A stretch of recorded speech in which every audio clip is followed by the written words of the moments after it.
today, because I'm kind of late. Not that I'm like, I don't have anywhere to be. I have no job. I'm unemployed. I have nowhere to go. There's no time crunch or anything, but I am just like so excited that I didn't want to like sit here and wait and do like the whole, 10-minute Calxiyn thing. Oh no. I forgot something. It's okay. Maybe I will ask Arnold, because Arnold is here. We'll talk more about that later, but we are just going to get started in a couple minutes here, guys. I'm just going to send Arnold the link so he can help us do some audio testing, and I'm also going to say, can you bring me my lighter? I think it's in the basement living room. Okay. Because I want to light a candle. So, while we listen to this, I'm in the Christmas spirit. Yes, thank you. Idiots React. Thank you for the congrats on the 7K subs. That just happened, like, literally 5 minutes ago. So yeah, that's very exciting. I feel like that, like, I feel so good about how we started the year and how we ended it. You know, like, my other YouTube channels are kind of like, I could have done better, but with this channel, other than, like, Christmas, other than, like, I kind of dropped the ball on Christmas content, but we don't need to talk about that. Other than, like, Christmas, I'm really glad and, like, happy and very proud of, like, everything that we made this year. So hopefully Arnold will get back to us in a second, and we can get started here. But yes, it has been a year, like, for this YouTube channel, which is crazy. But yes, thank you guys all for your congratulations. Yes, I'm sorry. I know, Idiots React is saying, oh, we missed you. I know, I'm sorry. Part of the reason why I didn't upload as much this month is because I did kind of know that because we had the Epic Saga, like, I could not relax, but like, yeah, like a little bit, because I knew then, oh, we would have 2 Spellbound videos, and then we would have the live stream, and then if I did, like, any other song analysis and stuff, like, it would have been, not too much, but it would have been a lot, you know what I mean? It would have been a lot of work, so I am happy. I could have done a little better in the December output, but I'm happy with what we've done all year, and so thank you guys, thank you. But yeah, we are just sitting here menacingly talking as we all arrive. So as you guys can see, we are on the Vengeance Saga picture, but this is for Ithaca. I just wanted to do a bit of an audio test and make sure that everything sounds okay, because I don't know if you guys can tell, but my setup is like a little bit different. So hopefully, yes. I am not going to watch the premiere party. We will talk about that too, probably. We will hopefully sometime talk about that.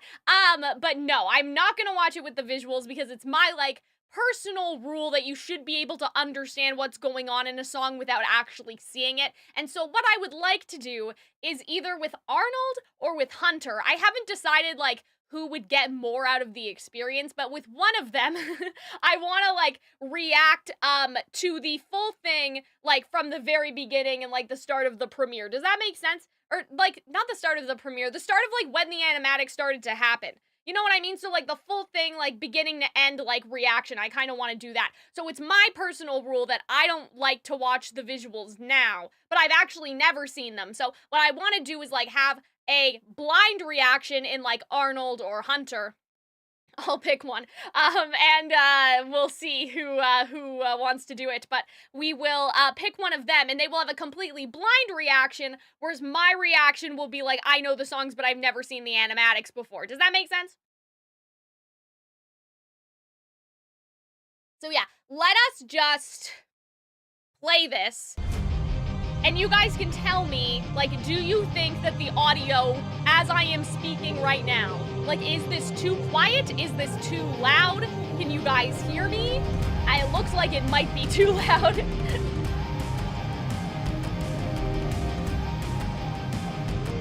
Oh, you know why?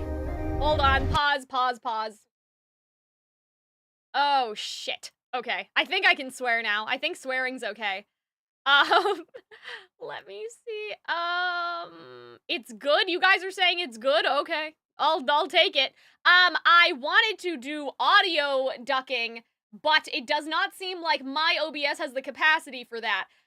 So yeah, you guys are saying that the audio is good. I may turn it down just a smidge, like, for the sake of my hearing. Yeah, just a smidge too loud. That's kind of what I thought the case might be. But yeah, I meant to install something that would let the audio duck, so basically when I talk, it would, stop. The audio, not stop, it would like go down as I'm speaking, but I just realized that it doesn't seem like regular OBS has that capability. So I will try again. Okay, so that's a little bit lower. I think that, like, looking at my audio interface, that would probably be good for you guys, but you guys tell me what you think. And remember, I'll be screaming. I'm talking at a very calm volume right now, right? So and of course, we'll go half when we're doing the analysis, but I am gonna listen to full volume when I'm reacting, if that makes sense. Okay, so that probably gave you guys enough to make a joint decision. And so I'm gonna switch over now to what we're actually listening to today. Sounds good to me. All right. Yeah, that's all I can hope for. Huh? Yeah, can you give it to me? You can like appear on the stream. You don't need to hide from them. Oh, now you know how I feel. I'm just saying. Okay. All right, guys. I just want to light my little tree farm candle. Okay. Sorry, guys. I didn't do the intro because I was like, oh, this will be like a quick, not quick, but I'll get into things quickly. And then it's like, no, I lied. Yeah, so, you know, it's fine. We just have like some open flames in the recording studio. No big deal. Oh, man. Okay. So, yeah, I will, I guess, just before we get into it, and I let people still filter in. Oh my god, there's 55 people here and I haven't started yet. Oh no. Or wait, 35. 33? What was that? 37. Okay. Oh my god. Yes. Hi Arnold. Bye Arnold. Don't worry. I will tell him. But yes, thank you Arnold for my lighter. But yeah, okay. So, he says you're welcome. I don't know if you guys can hear him. Oh, a couple things. So, first of all, it is not soundproof. No, the studio is not soundproof. I have done things to my audio, so hopefully I'll listen back and decide whether or not this was a good experience. I did do, like, another test, and I decided, oh, this needs to be down by, like, 5 decibels, but I may have actually fixed, like, the audio problems that people, have been complaining about, so that's good. Yeah, just to briefly talk about, like, how was your first year on the channel? I'm, like, so hype. I love doing this so much. Like, I don't want to get too sappy, and I know that we're all here for Ithaca and stuff like that. It is not, like, about me, but, you know, because it is kind of a coincidence that it's been a year, and then also, I just hit 7,000 subscribers, like, 5 minutes ago. Yeah, I just wanted to tell you guys, like, I appreciate you guys so much. Thank you guys, you know, for coming to the streams, for watching the videos. Like, I love my regular Calxiyn channel, right? But I really love this channel. It's just, like, a different kind of love. It's like you can't really have a favorite child, you know? Like, you're not supposed to anyway. You're not supposed to have a favorite child, but, like, just the things that I've been able to do here, and I never would have been able to do those things on the Calxiyn channel. Or, like, if I did, they wouldn't necessarily have been as appreciated, because I had done video essays before. I had a Barbie essay, and then I also had a Disney essay on the regular Calxiyn channel, and it was okay, you know, like, it didn't do, like, terribly, but because the audiences are so different, I think it was a good idea to, like, split off and have this be, like, video essay-centric, because, like, imagine, okay, I post a Little Mermaid video essay, and then I'm reacting to, like, 40 episodes of Beastars, like, that's a very different audience, right? So I am glad that I split off in the way that I did, and that, you know, there's obviously crossover between you guys. Like, I recognize, like, Nathan watches my main channel too. I recognize Nathan particularly, and you two idiots react, of course. But yeah, you know, it's just nice. It's just nice. And I feel like that this is something that's really for me, you know, because one of the struggles with doing content with another person is that, like, some people do like Hunter more than me, which is, like, fine. You know what I mean? It's not like, you know, people obviously can have a preference, right? But, like, that, I guess that this channel was just about proving that I can do things by myself, and, like, that, like, Hunter's not, like, necessarily carrying me with her humor. Like, people can think that I'm funny too, and that I have, like, good things to say. Like, I'm not just, like, a vessel to deliver Hunter to the public, which sometimes it kind of felt that way. Not, like, with us, like, not with our, like, relationship, but just, like, in terms of what people would say, you know what I mean? And so it's nice to be like, I can do this by myself, you know? People do care about what I have to say, so it's just been so nice, and you guys have been so supportive, and I could have, like, I never imagined this much support at all. So yeah, sorry to get sappy, and sorry for the people that are just, like, here for the reaction and whatever, but, you know, a bunch of coincidences happened today, so I wanted to talk about it. But yes, I'm sorry to hear that, Nathan, but I hope that this cheers you up. That's what I was trying to say. I'm like, my thoughts are like in the air and I have to catch them. So yes, that's what I meant to say. You know, oh no, we didn't finish. We didn't even start yet. So don't worry. We have not even started. So I'm super excited to get into it. And yeah, you know, the holidays are difficult for some people for a bunch of different reasons. And so I hope that no matter what, you know, this cheers you guys up. Like, if you're having a good Christmas, fantastic. You know, this will be another addition to your good Christmas. But, you know, if you're not having a great time this holiday or you're having a rough time, I do hope that this cheers you up and I can bring you guys some holiday cheer, you know? And so I'm really excited and I'm glad to be here today, right? Because it's Boxing Day. So it's almost Christmas Day. You know, it's close enough. So, okay, we are going to get into this now. I'm like, oh, I guess I should talk about briefly which songs I am, like, I know things about and which songs I don't. So, one of the songs that I had first heard getting into the musical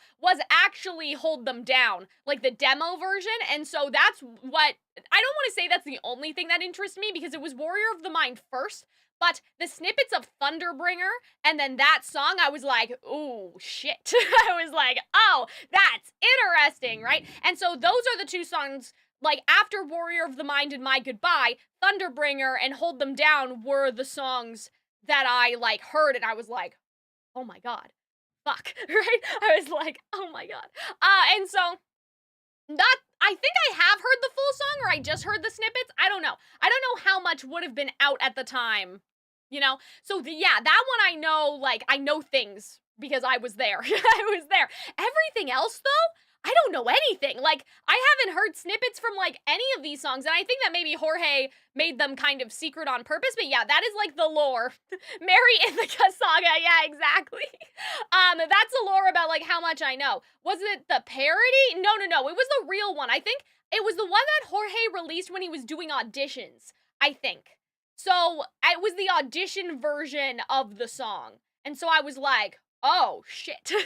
And, you know, I think it was him singing it. It was him singing it, and then you were supposed to, if you were auditioning, you were supposed to, like, sing it back on TikTok or whatever, or however that works. I don't know, sing it back and send it through the email, like, however the auditions were working at that point. So, okay. This is the timestamp where we're actually starting, because Chad is asking if we started yet. No, I'm sorry. I love to yap. That's why I need to do more live streams, because I love to talk to you guys, and I get so distracted. Okay, so we're actually going to start now. Just to establish, I only have listened to the snippets for Hold 'Em Down. I have not heard any of the other songs, so I'm, like, excited. Like, I'm like, oh my god. Like, this is going to be entirely new. We are on the challenge. Yay! Okay, okay.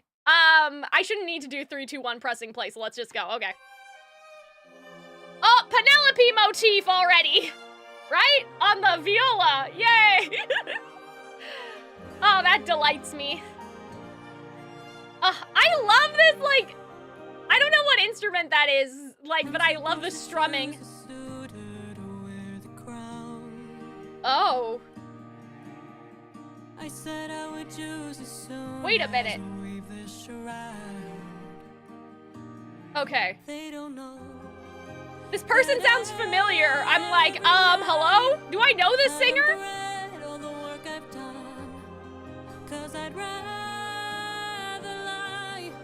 I thought she was gonna say die. Oh. I love that.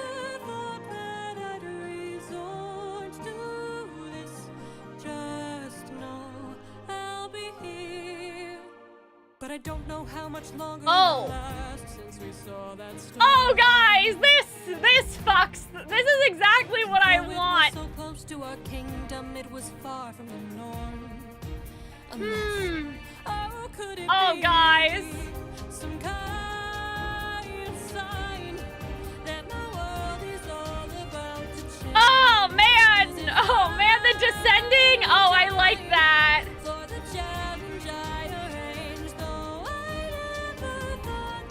Oh shit, that's something too. That's a, okay. Ah!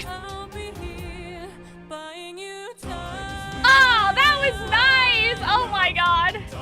Women, guys. I'm so biased. I'm like, oh my god. I'm just dazzled. Oh, Man of the House reference. Okay.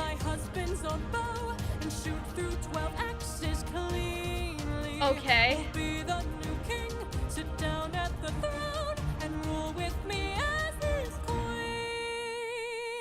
Okay. Let the arrow fly. Oh Once man, you know guys. that your aim is true. I'm getting 'Cause chills. I'd Oh my god. rather die Yeah, that's the die! I knew it! I knew! Oh, the lie and the die! Let's go, bitch! Oh my god. Okay. Oh my god. I would not have it any other way. I'm so sorry, guys. I'm like actually like speechless almost. I'm like, oh my god. Just know I'll be here. Oh no! Oh no! Shit! Oh, that was so satisfying, guys. Like, they were satisfied. I don't... Oh my god.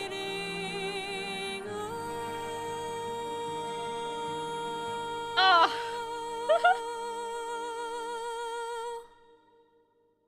Damn! Oh my god! Oh gosh! Oh my gosh! Oh gosh! I'm like... I need to like... Hold on. I know that we usually go through them like all in a row, but I need like a second. Holy shit! Okay. That was like... I really liked that. I really liked the instrumentation. I didn't understand some of the lyrics the first time, so I'll have to like look and see if they're on Genius maybe, just because like I think that for some reason this earbud is getting more of her voice than this earbud, so I'll have to put them both in from now on. So I missed some of them, but I knew that like I thought that when she was gonna say the rather lie, yeah, she would rather lie, I was like, oh, I thought it was gonna be die. So I like that the die came back later. Like, that's one of my favorite tropes, is when the verses are rhyming like with each other and it's at the end. Does that make sense? I can't think of an example right now.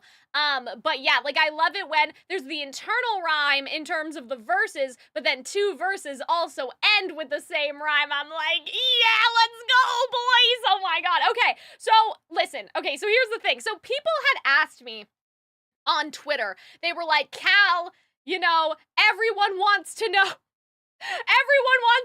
your epic song ranking. And I was like, but here's the thing. I love women. I love the men too, sometimes, most of the time, but like, it would be Athena and Penelope, they would all be at the top. I'm so horrifically biased. I'm like, would I like this as much as if it was a man singing? I don't know.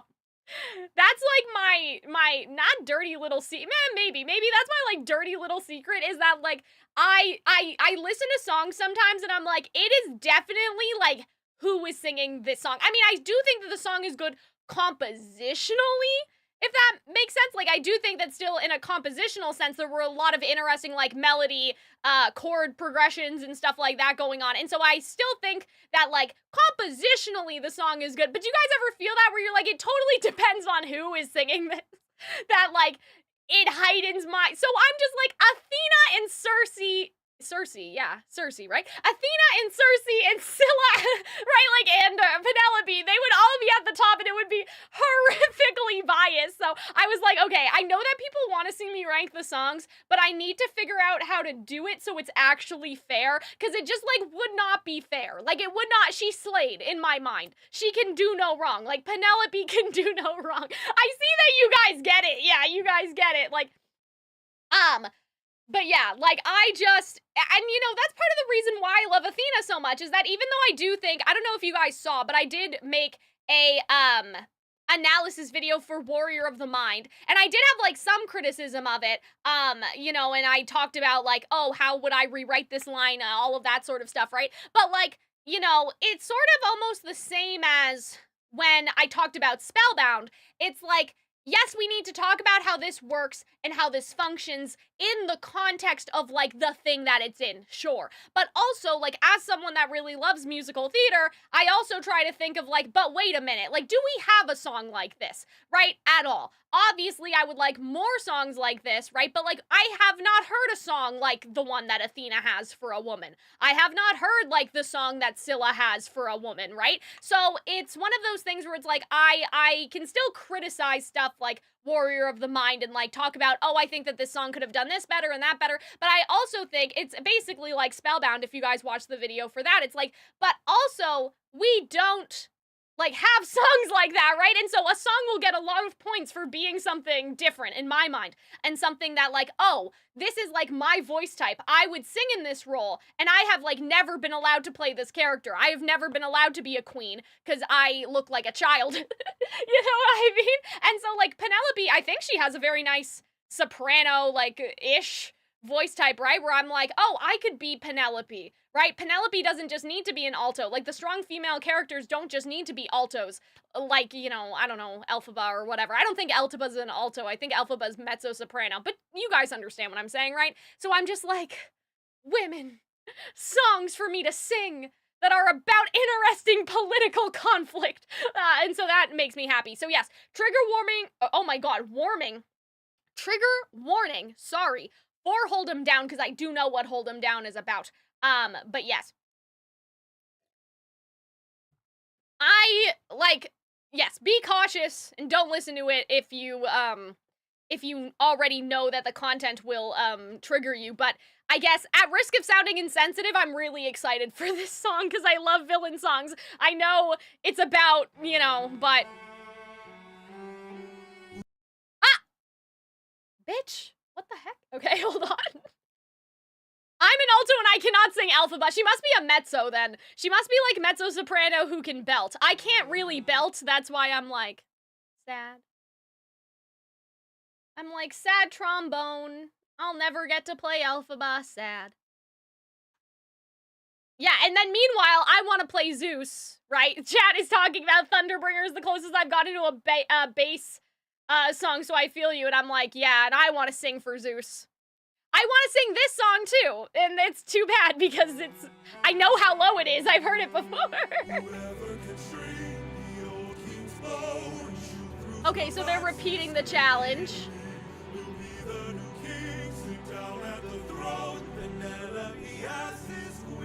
Okay.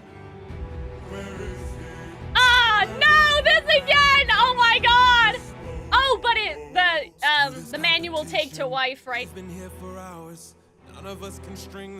Oh, boy. So I've heard this before. Does he have a British accent? Oh my god. They went like full like Disney like villain with an accent vibe, you know what I mean? Hold us down while the boy gets bolder. Where in the hell is our pride and our rage? Oh, I love that line! Oh, that was sung so well. Here and now, we can take control. Here and now, burn it down to ashes. Channel the fire inside your soul. Haven't you noticed who's missing? Don't you know the prince is not around? Ah, that was a good vocal delivery too. Oh god. Comes back to town, so I say, how do I be this man? Anyway, we'll talk about that later. The singer. He docks his ship, we can breach it. Let us leave now. Today we can strike it. Oh my god, he has such a good voice. Yeah, the voice. Oh my god. His pride, his trust, his faith, and his you go! Oh my god! I hate what you're doing, but you go.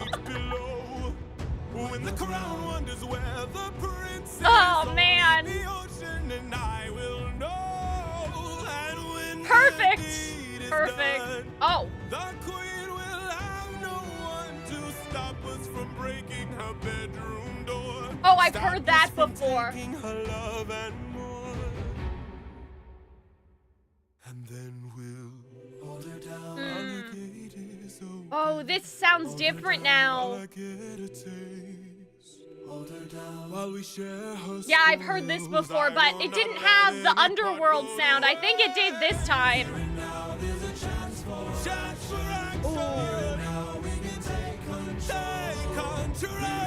Oh, man.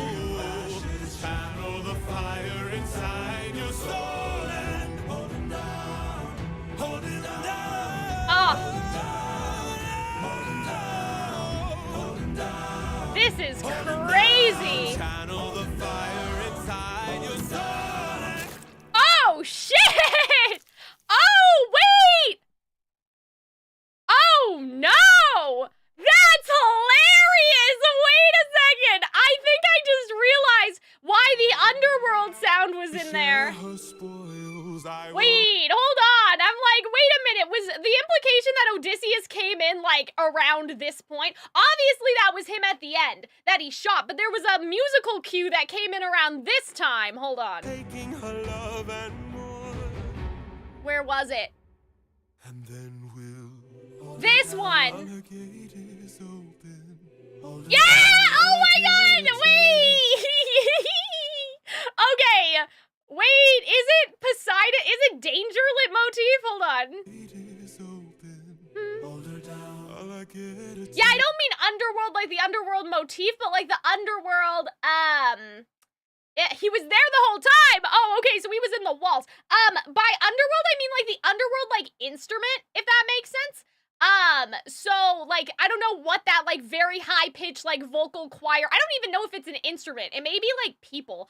But you know, some GarageBand type softwares have like choral voices singing in Latin or whatever. So is it the Danger Lit motif that's right here? Then we'll hold her down. All the gate is open. Hold her down. All I get a taste. Hold her down while we share her I can't tell if it's danger or if it's waiting. Like, I can't tell because it doesn't have that, like, 3, like the Poseidon. Oh, God, that is not right. That was a hellfire. Oh, God. Oh, God. I can't remember.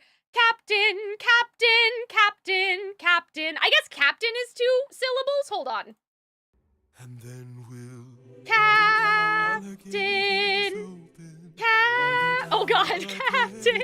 It might be the captain one. It's probably not the Poseidon one. I think that it's the captain, or whatever it is. I'm like totally off the note, so don't take my word for it note-wise, but I think that that's there. Or if it was waiting, it's waiting to kill him. But I would need the Discord server to check because it's do you guys know what I mean when I say that it's so high I don't know what note it is? Like it's literally so high that I can't tell like which one. But yeah, the viola there, that's what stuck out to me too, was that he was like imagining like Penelope. Danger motif. Yeah, so I think that you guys are saying that you do think it's a danger motif. We will listen to the entire song again. We will listen to the entire song again to comb for stuff like that. Like yeah, that's crazy that the arrow, is he dead then? What was his name? Antonius? That's not right. Is he dead? It sounds like he's pretty dead. Okay, so I love that. I love the subversion of that ending. I love that, like, I think that Jorge was hiding it. Because all I remember is that, like, that very last, like, hold him down, hold him down, hold him down. And then the song ended. So I like that they kept that, like, a little secret. I like it. And I like that, like, if you catch on, you can predict Odysseus is like hanging around there. That's why I was like, wait a minute, why do I hear like the underworld instrument and like one of the motifs? What was that? And so I didn't clock it exactly right away, but like now in hindsight, I'm like, oh, Odysseus was there the whole time. Antonius. Super dead. Okay, so let's keep going. Oh my god, Horse of the Infant noise. This also happens at the beginning of Monster, I think, too, when they're like, how did everything get turned against us? For 20 years I've suffered Oh, shit. punishment and pain. Oh. From the wrath of gods and monsters to the scream. Why does it sound so gentle? Oh my god. Come back and find my palace desecrated, sacked like Troy. Worst of all, I hear you dare to touch my wife and hurt my boy. Ah, the Trojan boy. I like that. Okay, that was good. So natural. Oh. Let's go.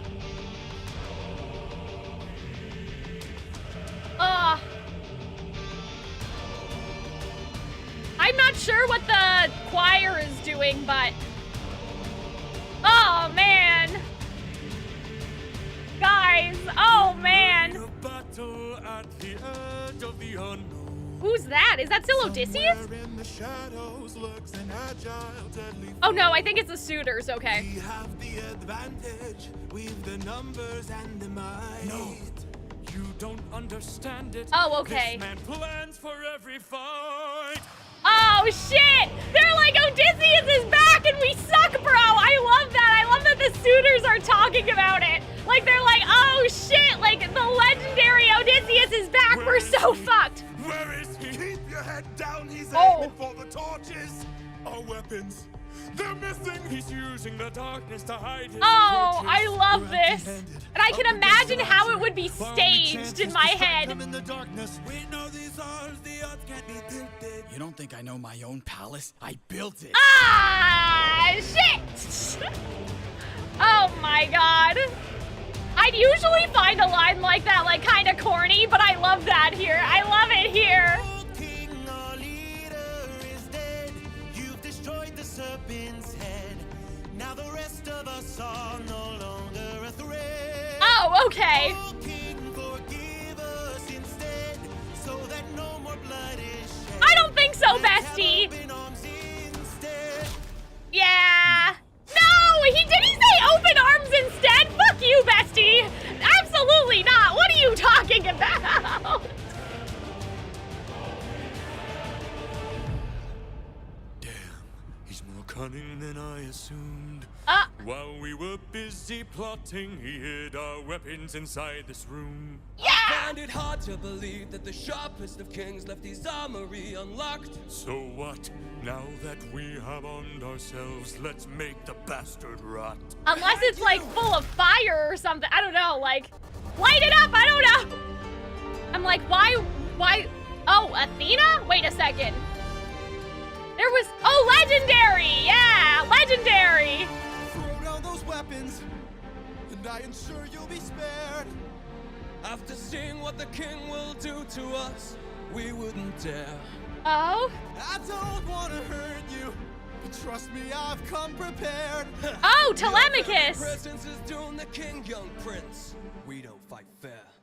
Oh, warrior of the mind, there we got go. Company and he's made a grave mistake. Oh, Left the weapons room unlocked, and now they're ours to take. no, it's a trap, bestie. Yourselves has a chance for us to win. We can still defeat the king if we all attack the prince. Oh, so they know it's Odysseus too. That's interesting. Capture him, he's our greatest chance. Get off me! Get off me! Oh, Till the prince can barely stand. Hold him down! Hold him down! Make the king obey our commands. Hold him down! Hold him down! Cause if he won't, I'll break the kid's hands. oh dear. Got him. Oh, Mercy. Mercy. guys. My mercy is long since drowned. It died to bring me home. Oh As no. long as you're around, my family's fate is left unknown. You plotted to kill my son. You Yeah. planned to rape my wife. All of you are going to die. They should die. They should die. They should die. You filled my heart with hate. All of you who have done me wrong. This will be your fate!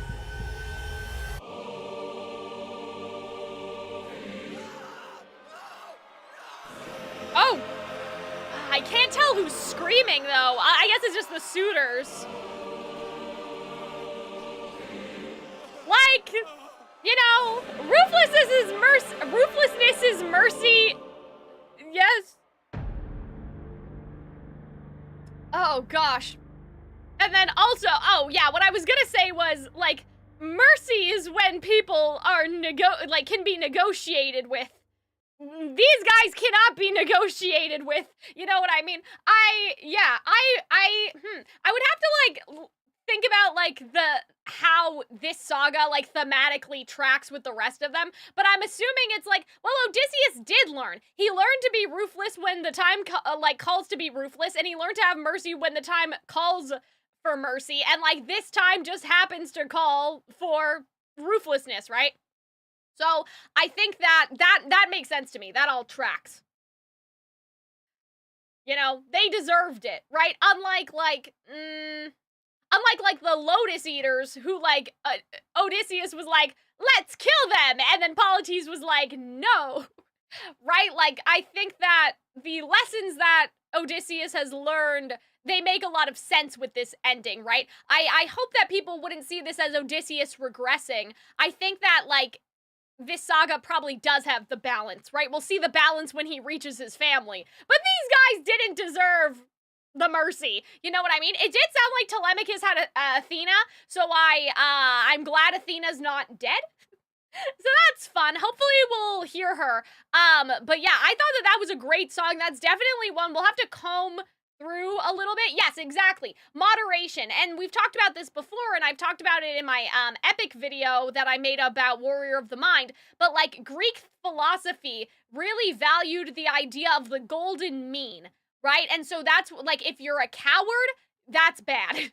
You are deficient in terms of courage, right? But if you are too reckless, you're stupid and you have too much courage, right? So I think that, like, the theme of the musical is finding the golden the golden median, sorry. And so I think that, like, I don't see Odysseus being monstrous in this moment as a regression. This is like a justified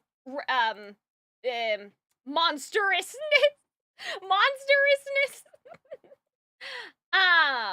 Yeah.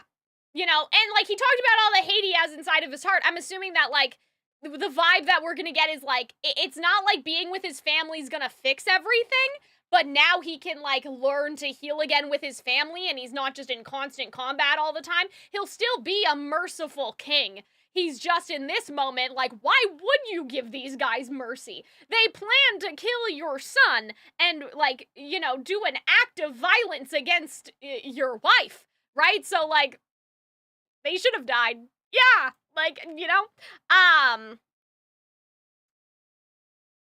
What was I gonna say? Oh my god, there are 200 people here. What the fuck? But don't worry, guys. We will listen to all of them. To all of them. We will listen to all of them again, is what I'm trying to say. Okay. Oh! What? Guys. What is happening? What do you mean that my account's being used elsewhere? Because I'm streaming? I'm streaming, bestie? Do I have, like, HoloLive songs streaming on my phone, and I don't know about it? I don't understand.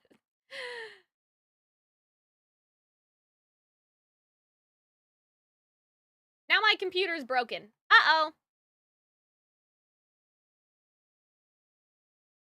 Okay, let's try this again. Don't worry, guys, we're okay. Yeah, I'm not done.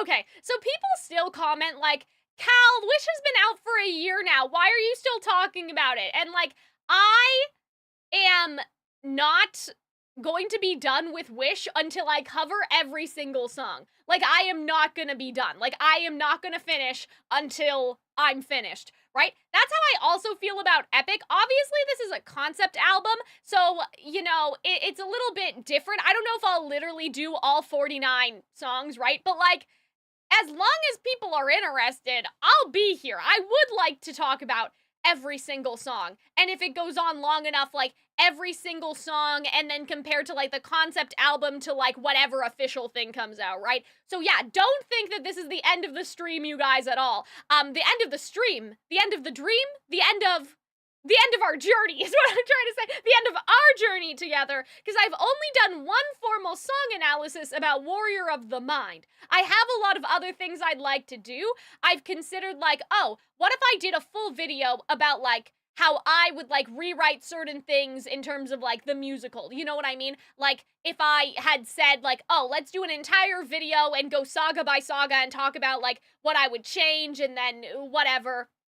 Right, like, or what I would keep and stuff like that. And so we will still be here. We will still be here, doing things. And yeah, I'll get to talk about them a lot, if I'm also like, oh, Hunter, we're gonna react to the entire, like, animatic, and stuff, right? So yeah, I feel like that is definitely not the end by, any metric. But anyway, okay, so let's get back to the stream now.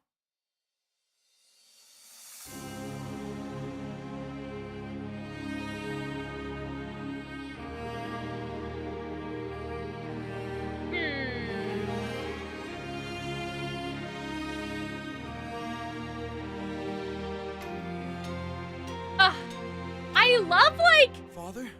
the vibe of the music this one. I feel like it's so in it in terms of, like, probably not accurate, but, like, the sort of Son. folksy, we're on a journey, free-written, like, type sound that I imagine, like, bard song, Greek, like, I don't know. You know what I'm saying?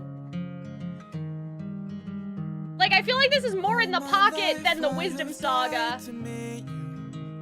Oh. Thought about your name so much it hurts. For 20 years I dreamt of how I'd greet you. Oh. Now you're here. I can't find the words. Guys. All my life I'd have died to know you. Ugh. Days and nights I wish that I could show you. For 20 years I never could outgrow you. Oh. Now you're here. I can't help but wonder what your Oh. world must be if we're like each other. If Oh. I have your strength in me. All this time I've wondered. Oh, if guys, you I have raised me as your goosebumps. own. Oh, no. 20 years I've wondered. For so long I felt alone. Oh. Oh, my son, look how much you've grown. Ah, the piano coming in. Oh, Oh. my boy, sweetest joy I've known. Oh, man, guys. 20 years ago I held you in my arms. Oh. Time has flown. Oh. I feel like Odysseus, like, de-aged a little bit. He sounded like he did at the beginning. Like, when he's singing to the baby. Held you in my arms, prepared to die for you. Oh. Time has flown.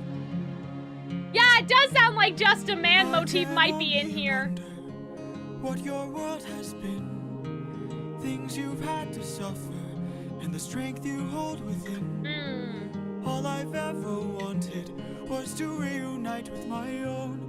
20 years we've wandered, but today you're not alone. Oh, guys. My son, I'm finally home. Yay! Oh. Father, how I've longed to see you. Telemachus. Ah, Telemachus! Oh. Oh, they're blending so well, their voices. Go. Tell your mother I'm home. Oh. I'll be there in a moment. Of course. Ah, yes, Athena was alive, guys! I never doubted her for a second. I knew she was alive. Show yourself. Oh, I know no! you're watching No, why me. would you Show do yourself. that to me? No! Oh, fuck off! Oh my god! You can't You do were never that! one for hello. Oh man! Oh man! Fuck! Ah. Oh! Okay, yeah, let's go! Oh no!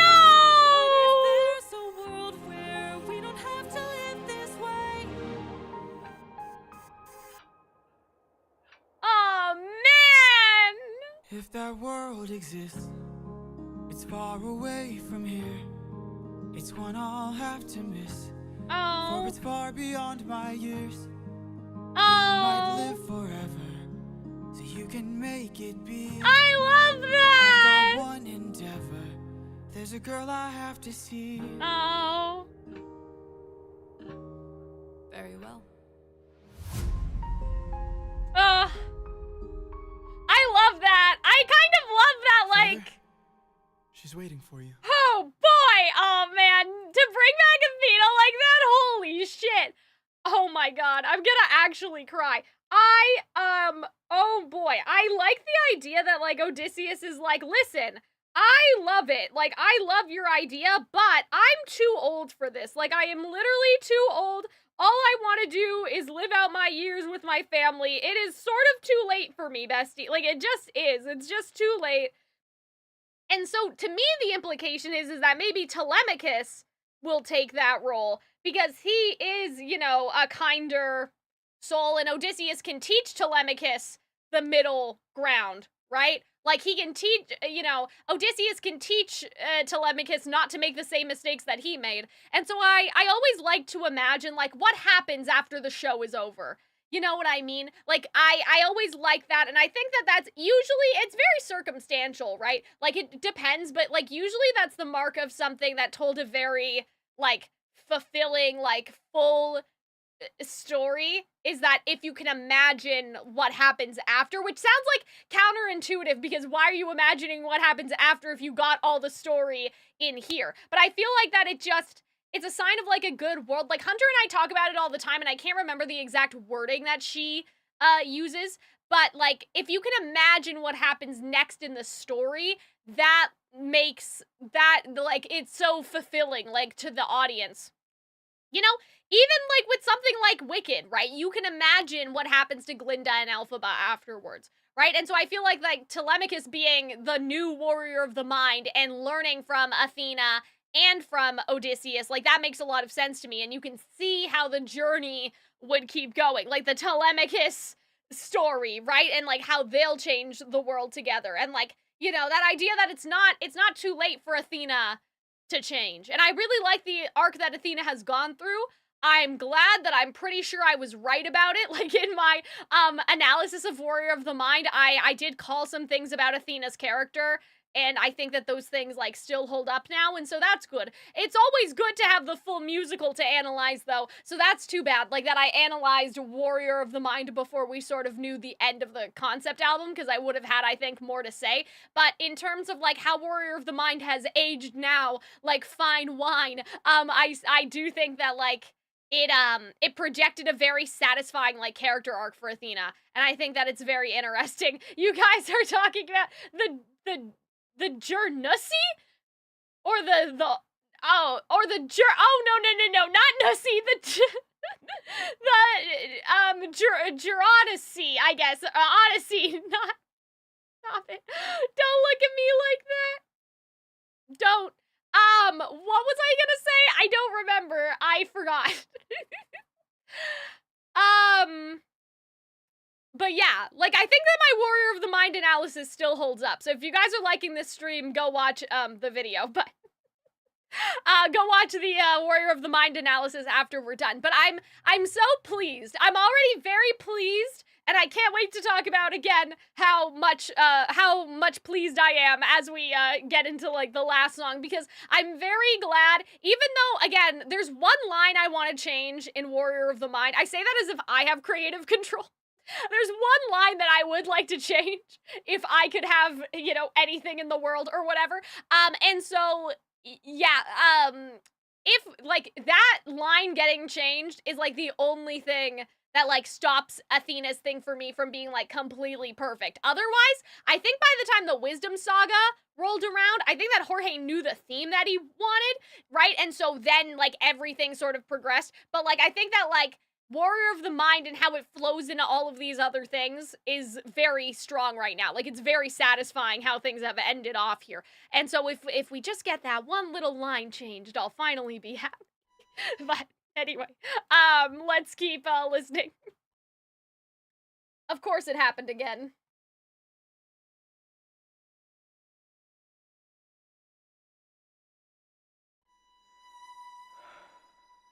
Oh, man. This is crazy, too. Like, imagine being away from your wife for this long and just, like, she thought you were dead, you know, this entire time. Like, you can't imagine. Like, which line? You'll have to watch the video and find out. He. Okay. Oh, man.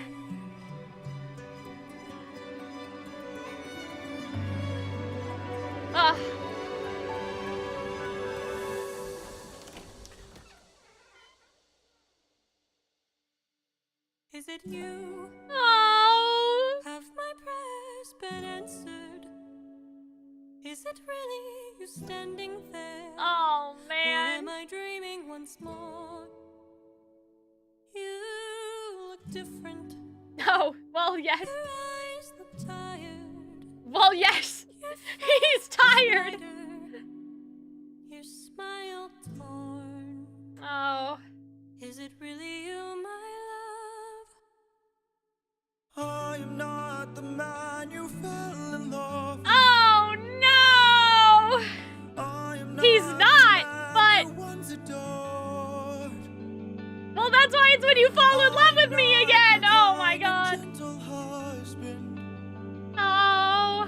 and I am not the love you knew before. I knew before was coming. Let's go.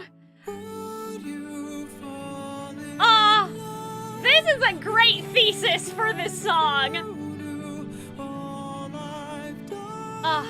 The things I cannot change. Would you love me all the same? I know that you've been waiting. Let's go, bestie. I'm so happy. Oh my god. Oh, guys. I have so many things to talk about. What kinds of things did you do? Oh, okay. Left a trail of red on every island. Yeah. As I traded friends like objects I could use. Oh, no. Hurt more lives than I can count on my hands. But Athena. all of that Piano. was to bring me back to you. So tell me, would you fall in love The orchestration. again if you knew all I've done, the things I can't undo? I am not the man you knew. I know that you've been waiting. If that's true, could you do me Oh. a favor? The lit Just a motif. moment of labor that would bring me some peace. Oh, what? See that wedding bed? Could you carry it over? Huh? Lift it high on your shoulders. Where are we Take it going? far away from here. Huh? Oh, they're gonna build a new one? What's going on? Would you say this? I had built that wedding bed with my blood and sweat.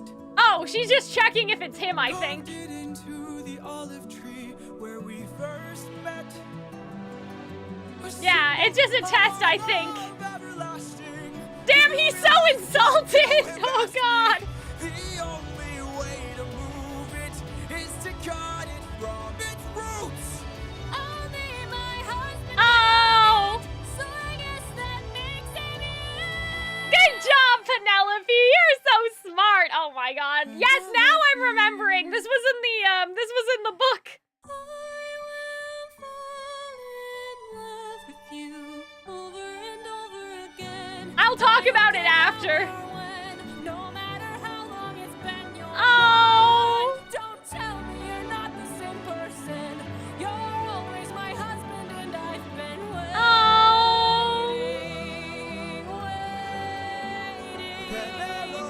Waiting. Oh shit, guys. Guys, I can't do this today! I'm gonna cry! Her voice is just so pretty! I'm gonna cry! I'm gonna kill myself in Minecraft! I don't know, I'm just... Oh my god.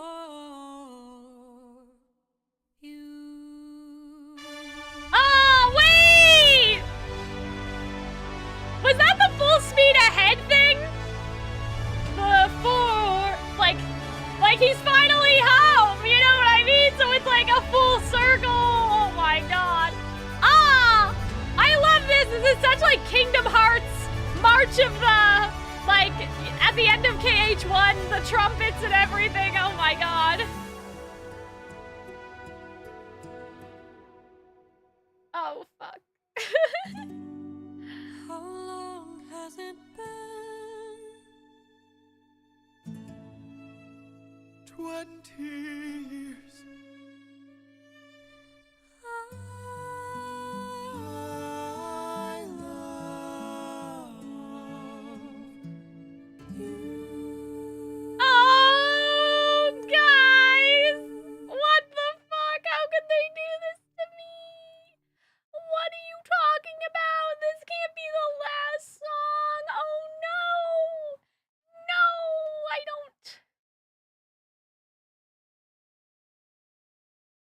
Oh, no! Okay. Oh, boy! Oh, man. Okay, guys, hold on. I just need a second. I have so much in my eye. Oh, my God. Yeah! And that's the show! No, I don't believe that! Okay, hold on. I don't believe it! I feel like that we need, like, an encore song. We need, like, a closing... We need a closing number. We need a group number. Oh, man. Okay. Guys. Shit. Okay. Oh, man. Concept album, by the way. Yeah, I know. Oh, gosh. Okay. Oh, man. So, I will watch the animatic, just not today. But the animatic was in my head, and it was fantastic. The animatic that was in my head was great. Okay. What should we do? What should we do right now? Should we listen to all of the songs, or do you guys want, like, my first impression? But yeah, don't worry, we will react to the animatics. I just won't be alone. I'll be, like, with somebody else to do them. Hold on, I gotta take my rings out because I need to fix my earbuds. Oh, gosh. Yeah, like, I need a curtain call, bestie. I need a curtain call. I have a thought about that, though. Actually, hold on, I need to take one of these out. I can't hear myself think. Oh, good lord. Okay, so yes, the initial reactions have happened. However, I think that we have a lot to talk about. First impressions? Yeah, okay. So first impressions now. Let's start with that first before I put the rings back on. I need to see a picture. Hold on. Let me, I need to look at the music tab for a second. Okay. I don't like that wait, what? Oh no, that's fine, I guess. Okay. So let's look at this. You guys can see who I'm subscribed to on my, on the side there, which is Howard, Schaefer Ellis, and a bunch of other people, if you want to. Mortius, that may give, some hints to, well, only Mortius. Mortius is like a hint to something, but anyway, we're doing something, but it's like a secret. So yeah, what was I talking about? Okay. Whoa, boy. So yeah, I just wanted to look at everything. Not this, obviously. I wanted to look at everything just so I could, like, remember things. I love your Wicked videos. Your Wicked theories are the best. Thank you. I had, like, one that I didn't post and I forgot, and I think I need to re-record it. I will get back to that. Yeah, sorry you guys that I've been around for, like, YouTube shorts and stuff. I dropped the ball on that, to be honest with you. But yeah, so anyway, yeah, this is who I'm subscribed to on, like, this channel. I mostly use it for, like, business, not really, like, personal stuff. I, like, you know, subscribe to all my, like, video essay people on this one. Anyway, okay, so let's think about this. Let's think about this. What is my favorite, and what do I, favorite, but slash the best, I guess. I feel like that I think that if I had to order them from, like, my favorite and also the ones that I think are, like, the tightest written to, like, least favorite, I guess, but still all, you know, nice. I would say probably Thunder Saga is still my favorite.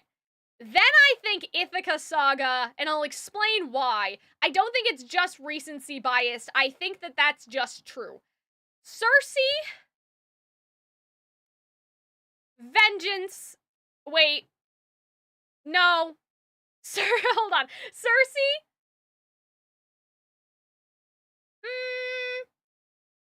oh, wait a minute, hold on, I need to write this down, guys. I literally, like, I'm forgetting what I'm saying as we're saying it. Let's all just, I'll have a notepad here, and so that way we can look at this. Okay, so let's say Thunder Saga first. I don't think that you guys will be able to see the notepad app, but at least it'll help me remember the order of operations in which I said things. Okay, so Thunder Saga goes first.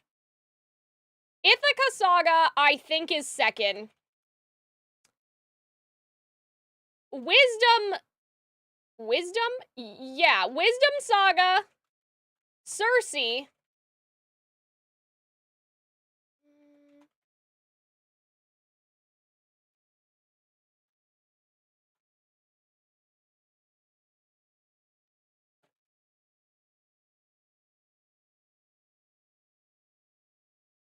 I think I need to listen to all of them too again, probably. How many sagas do we have? Did I get them all?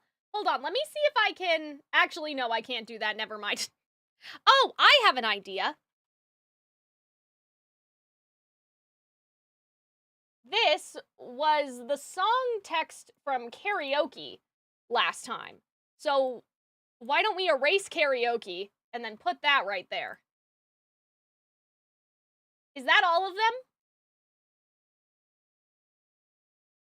That seems really blurry. Why does that seem blurry on my screen? Hello? Okay. I think that... Where's the best spot for this? The sign is kind of obscuring letters, but okay. So, let's try this again. Thunder Saga, I think, is like the most tightly written saga and hits on the themes of the musical the best, in my opinion. I think, like, in terms of lyrics, it's the most tightly written, but then also, in terms of, like, the thesis of the musical, I think that, like, Jorge understood what it was gonna be before this point, but this is when he really got to... Vengeance is missing. Shit. Okay, hold on. Let's try that again. Oh, God. I don't even remember what happened in the Vengeance Saga. That's bad. That's not good. That's not good. I will put it, I think... Hold on. I'll put it here for now, but that may not be, like, my permanent opinion. Okay. Let's try one more time. So, Thunder Saga, I think, makes the most sense in terms of, like, really hitting the theme of, I think, what the musical wanted to say, right? And I also like the songs the most. I like the lyrics the most, I think I would say. So that's why Thunder Saga is there. Ithaca Saga, again, maybe this is just recency biased, but I feel like because Jorge knew the ending now, like, he was able to deliver on a lot of the themes, right? Like, compared to, say, the beginning, like, you know what I mean? Compared to, say, the beginning, where I think, like, he did know a little bit, but, like, now he was sure, so it was, like, he knew what he wanted, and so I feel like that's another reason why it's definitely one of the strongest, because, I mean, usually, right, like, when you're writing, you know the beginning, middle, and end. How you get there is, like, kind of a different story, and sometimes up for, like, contention, but usually you know the ending, right? And so you already have in your mind what you want, and, like, so usually in stories, not just the journey is strongest in the beginning, middle, and end, but, like, the writing process, I think, is strongest at the beginning, middle, and end, because you know the beats that you want to hit and you've been thinking about it for a long time. So, I think that, like, this saga, to me, delivered on a bunch of stuff that I was missing. I enjoyed all of the songs. There wasn't a song that I didn't like.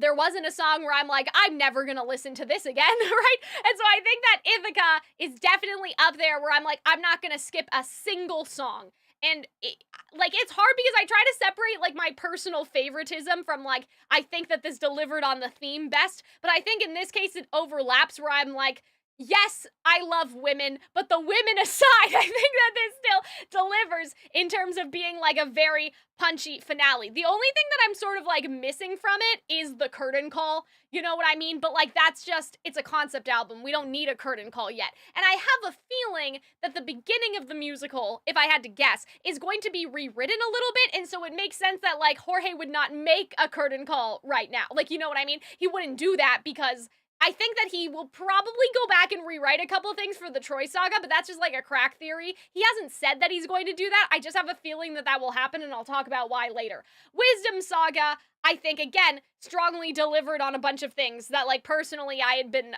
looking for, right? So I think I feel pretty confident in putting that there, like, where it is.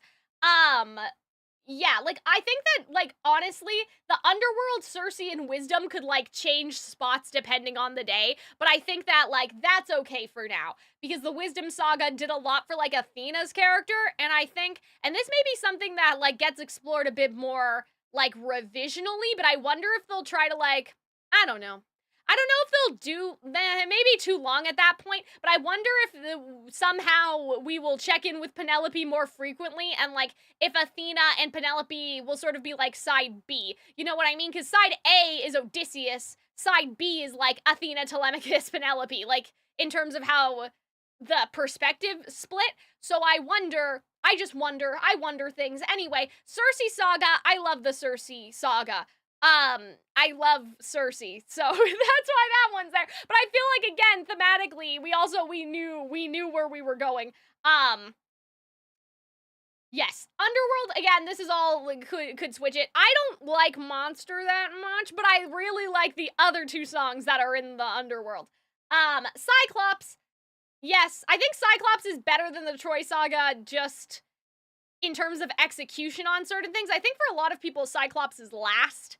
But I think that Cyclops is the inciting incident, right? And so it may not be the one that I'm listening to, like, every single day. I'm not putting on the Cyclops song every day, but, like, it is the inciting incident, and so it is important. And it was important that they get the inciting incident correct, and I think for most of it, they did. Troy Saga, I'm sorry to do Athena so dirty and, like, put the song where she's in so low, but I think the Troy Saga, in my opinion, is the one that needs the most revisional work, so I think that makes some sense, and the only reason why it's above the other two is not just because of Athena, but because, even though it needs more work, like, as the opening for me, I think that, I listen to the songs from it more, like, in terms of catchiness, because there's a difference between, like, a song functioning in a musical and then how a song functions in terms of your own personal, like, listening habits, I would say. This is why, guys, I don't know if I can do a tier list or, like, a ranking list or something, because my brain is just, I don't know, but, like, it's just so difficult for me because I have my favorites, but I know they're so steeped in bias, and I want to try to balance my own personal taste with, like, some form of helpful, like, obviously you can never be objective, but I always try to look at it with some form of, like, you know, I said this on Twitter, but, like, Sentimental Man from Wicked, everybody skips that song. But does that song technically do what it's supposed to and fulfill its own objective as the song in the musical? Like, yeah, it's not, like, as exciting as Defying Gravity, but, like, how can I rank Sentimental Man so low when, like, technically it achieved what it was doing, like, what it wanted to do? It does something that is important, or, like, Wonderful. We're just shitting on the wizard at this point, right? Like, the Old Man song that everybody skips all the time and you can't even remember it from the soundtrack gets dunked on. But in terms of, like, the actual show of going to see it live, it does have a purpose, right? Not every song can be the exciting Defying Gravity, because if everything is Defying Gravity, nothing is. And so that's where I'm like, I want to try to rank things for how good they are and how much I like them, but sometimes goodness for the musical is not goodness for me, because I'm not listening to Sentimental Man. Anyway, Vengeance Saga only ranks kind of, like, low because, there were a couple things that I had beef with during the live stream. Oh god, during the live stream, I did like the battle songs. I was like, fuck yeah, let's go, right? But I ranked it so low because I'm like, what happened? Other than Poseidon getting stabbed? What? I don't remember what the songs are. Oopsie. And then Ocean Saga I put last because it's the same situation, kind of, like, where I'm like, what happened other than Poseidon? I don't know. But yeah, so I think that that's how I feel today. I may not feel this way next week, we'll find out. And obviously, like, I want to do a video where I rank all of the songs in the concept album. I'm coming for Shay Frellis's job. I'm sure that he's gonna do that too. I'm sure that he's planning on it, but yeah, I just wanted to, like, get that out there. Like, let me talk about what I like so we can actually, like, get back to this, like, get back in here.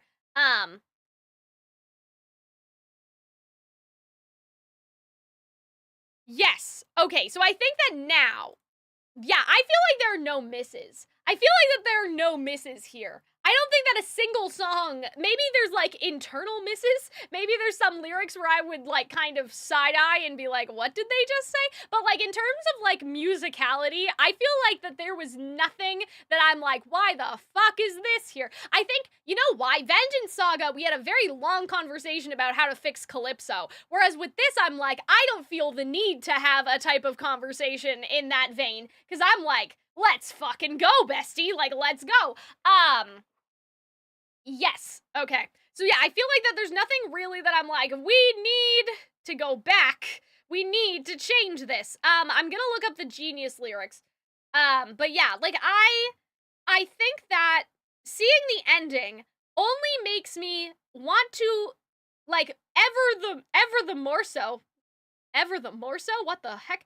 Ever the more so see like what Jorge would do differently if he could rewrite the beginning. Because it's not like the beginning's bad, but I guess, like, spoiler alert for, like, if I ever did, like, I rewrote the entirety of the epic or whatever, like, if I ever do a video like that, which will just, like, be me sitting here. I will just sit here. There won't be music. There won't be, like, lyric change. Maybe a couple lyric changes, but it's not like I'm gonna re-record the whole thing. I'm just saying, like, if it would be me sitting here and I would talk to you guys and explain what I would change and whatever. I think, like, the biggest thing for me is I feel like that Epic should probably have a narrator like Hadestown and Hercules, and play into the Greek muses sort of situation somehow.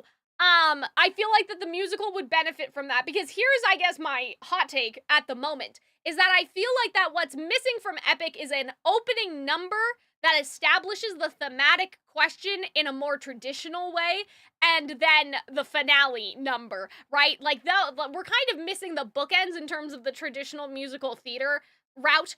And so, yeah, like, I think that a narrator or, like, the muses, like, I don't know how they would do it, though, because now I'm like, oh, but that takes time. Time is happening. Time is of the essence, right? But I feel like a narrator could help with some issues at the beginning. And I think that that's my only beef with, like, the Troy Saga, is that, yes, and I do know in a very early draft, Athena acted as a narrator. I may want to, like, I would revive that, do CPR on that, because I think it could help. And, in terms of, like, the thematic question thing, I do like the full circle moment that we had at the end, but I guess, like, the best example I can think of is that something like Hunchback very, like, literally, talks about, like, who is the monster and who is the man, and then poses that as the thematic question that the entire narrative is going to explore, right? And everything, like, from the lighting to the music to the character designs, all of that, like, contributes to the thematic question. And it's the same for, I mean, it's pretty much the same for any good musical, but I like to use Disney because I think it's a nice, accessible example, right? So, like, Hunchback does that. Little Mermaid, kind of to a lesser extent. It isn't as apparent in the movie, but it's more apparent in the Broadway, where there's kind of the clear divide between human and mermaid world, and that's kind of hammered in a bit more in the Broadway version, but it's still there even in the Disney movie.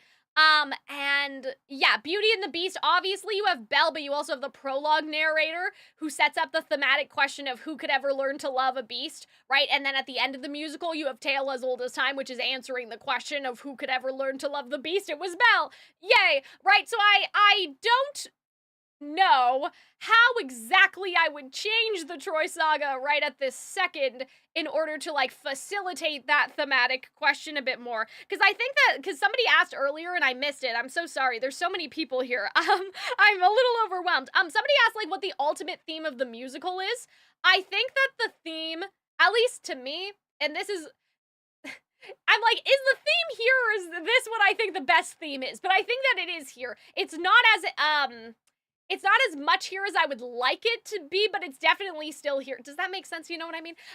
It's definitely here, and you can read it, but I want them to do it a little bit more, is the Aristotle golden mean, right? That if you are too courageous, you are, like, stupid, or if you are deficient in courage, you are a coward, right? And the entire musical is about Odysseus learning about the happy medium, right?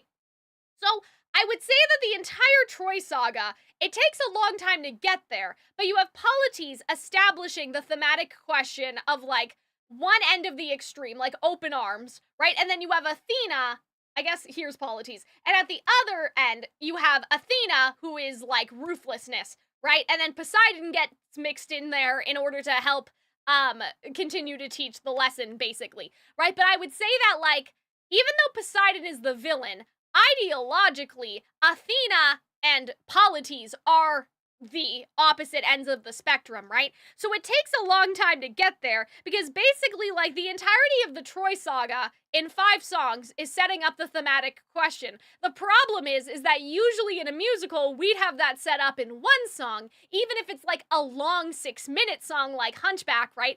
And so that's what I think the Troy Saga needs somehow. I don't know how to fix it, because there's a lot that's happening. Like, I don't know where you would start the musical, because killing the baby is very important, right? Like, killing the baby is kind of super important, right? So I don't know, I would have to think about it more. But yeah, like, for a TikTok musical, obviously, like, a great musical, and it's a concept album, right? So, you know, this is something that I have tried to hammer into the heads of people, but first of all, it is a privilege, in my opinion, and a delight that we get to see a concept album being worked on, because we never get to see that shit, right? You always see the result. Hardly ever, like, seldom do you get to see the demos, right? You don't really get to see the demos sometimes, right? Disney has gotten better about releasing stuff like that, but a lot of, like, composers and lyricists are very hush-hush about their process. You only see the final result. Unless you get invited to, like, go to a workshop and see something, you're not gonna see it. You know, the Death Note musical had a concept album. I don't think that was supposed to get released to the public. I don't think it was available for purchase, but it, like, leaked on the internet. And then Death Note, like, changed a bunch of stuff, and they added some songs, actually, for, like, the actual production. So we, like, never see this, you know? And so I think that, like, it's very important to keep in mind that, first of all, this is a concept album. The point for the concept is to show proof of concept, not to be perfect.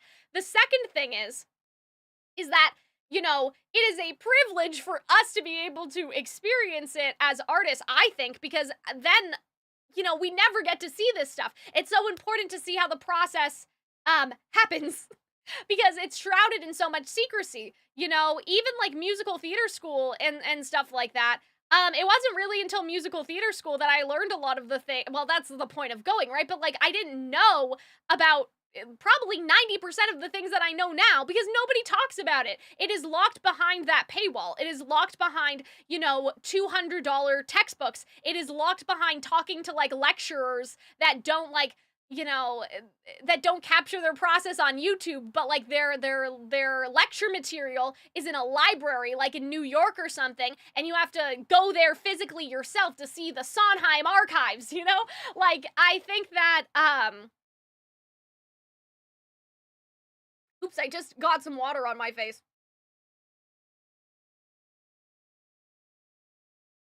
Like, for all the faults that I have with this, you know, and it's not that many, but I do have some, right? Because obviously, it's Calxiyn Cares too much. It's not Calxiyn Cares a normal amount, and so I still have, you know, things that I would want to change and, like, whatever, right? But it is amazing for me, anyway, to be able to see, like, the process. And I think that not enough people appreciate, like, the process, right? And kind of being part of that process. I think that, like, how do I want to say this? Let me think about this.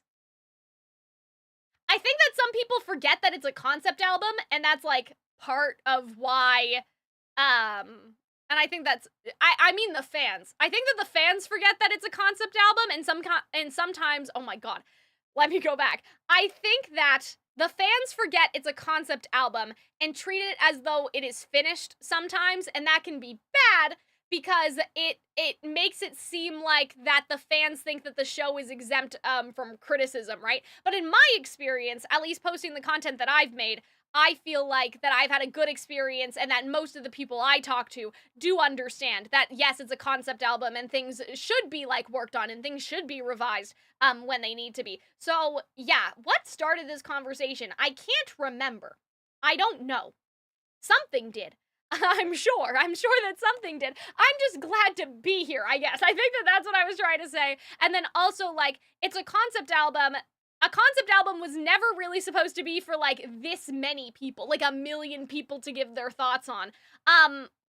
So I think that that's, like, really overwhelming, probably. But I'm glad that we do get to see it. I'm glad that we do get to see the process, and I would really like to encourage, you know, a lot of people, companies, or just individual people, to share their process more, because I think it's a valuable learning tool that we don't get, like, enough of, and we don't get a lot of. So, yeah. Did you talk about how you believe Athena's at the far end of ruthlessness instead of Poseidon in your epic video? Yes. Yes, I did. And so I think that, like, that's the crux of, like, I understood what the musical was about when we got to Warrior of the Mind, I think. And so I think in terms of rewriting the beginning, we need to get to that point faster somehow, you know? I don't know how we would get there faster. I don't know. I kind of had not a theory, that's not the right word. I had a thought that it would kind of be interesting if Athena was there when Odysseus kills the baby. Maybe some people would think that that would take agency away from Odysseus, but I wish that, like, where was she? What the fuck was she doing? Because she comes in when Odysseus is about to kill the Cyclops. I guess the idea is that she was confident he would make the right decision, but I feel like that it would be interesting if maybe she was there in some capacity, at least reminding him, you know, and then kill the baby, even if we have, like, a 6-minute song kind of like Hunchback. And so, I don't know, and, like, where was Polites? Where was the other one? Like, maybe, I feel like it might be too much for an opening to have Polites and Athena both in Odysseus's ear. Like, that would be a little too extreme. I still do want them to, like, go to the island and talk to the Lotus Eaters and stuff, but I think that, like, it's something worth exploring, that maybe we need to introduce the introduction of the extremes earlier. And I think that the way to do that would be somehow involving Athena in killing the baby. Or, like, Polites in killing the baby. Somehow, I don't know. They don't both have to be there, but I think that one of them probably should be. But I don't know, in terms of, I would have to really think about how the book functions, because honestly, I read it, but it was a long time ago. It was, like, 3 years ago that I read the book.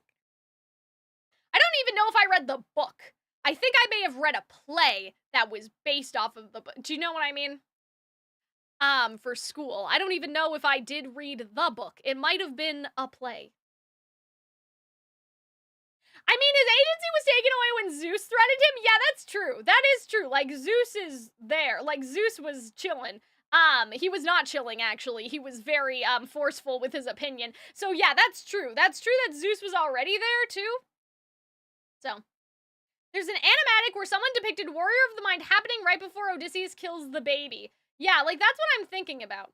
Now that the concept album is complete, what do you think is next? Well, they've talked about it in the Discord server. If you guys are in the Epic server, they have talked about a lot what their plans are. I'm pretty sure they're talking to people that are, not like investors, but, like, I know that they're talking to, like, partners.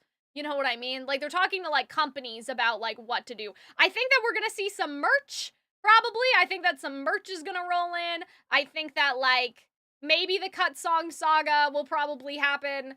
I think that Jorge's more interested in doing an animation compared to a stage show, but I could see, like, Epic and concert travel around, you know. But if you guys are interested in that sort of thing, I would suggest looking at the Discord server, because they do have, like, a professional lawyer man, you know, handling a bunch of stuff in the business channel, and it's fascinating to read. It makes me very happy to read through the channel, and see all of the little things that everybody's doing.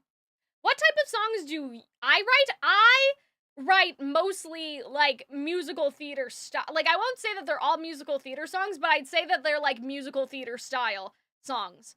Let me try to think of, like, another comparison. So, like, I'm working on a VTuber project, and that'll be, like, kind of like Epic, where it's, like, the songs are concepts. Like, it's not supposed to be musical theater, like, this is gonna be a real show, but it's using music to, deliver, you know, emotional information about the characters, I guess. So the VTuber project is, like, mostly full musical theater, and there's, like, one, like, VTuber idol song. Yay! Right? So there's kind of like that. I would say, like, as a comparison, though, to, like, a non-musical theater thing, if you guys have ever seen, like, Royal Scandal, or there are very specific Vocaloid songs I'm thinking of, like Portrait of Pirate F, or the Cinderella one, which is it's in French, the Cinderella name in French, so I don't know how to pronounce it. So there's, like, Vocaloid song that's, like, the Peter Pan retelling and the Cinderella retelling and that sort of thing. Like, I'd say that, like, that's the type of songs that I usually like to write. But yeah, I'm doing some things right now that I can't really talk about. I'm writing songs for some things that I can't really talk about. I also have, like, this, I have a Ruby fan song, but I wrote it before, like, kind of in between my program, like, before I did the songwriting class in my program, but while I was still in my program. So, like, I'm hesitant to release it because I know it's not my best work. However, somebody did work really hard on the composition for it, and so I feel bad. So I think that I will release it probably 2025. Me and the other vocalists have gone back and forth, so I think that we are just gonna do it, because it's definitely not, like, my best. I think after I release it, I would do a live stream sort of breaking it down and talking about, like, here's what I would have done differently, here's what I like about this and that sort of thing, and so that may be fun. Little release party, but I think mostly, I'm not gonna necessarily release a bunch of songs on this channel. It'll be through the VTuber project, or you guys will hear about it, like, some other way. Like, you guys will hear about it, you know, it'll either be the VTuber project, or it will be, like, Calxiyn wrote something for someone else, somewhere else.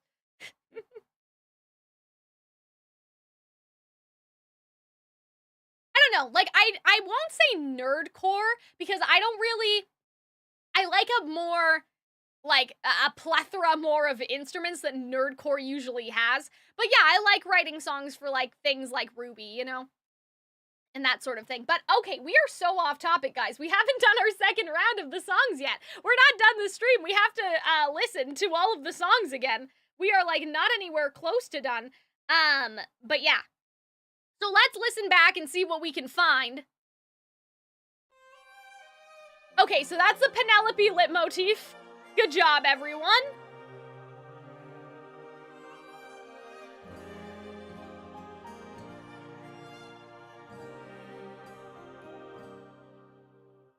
I'm supposed to choose a suitor to wear the crown.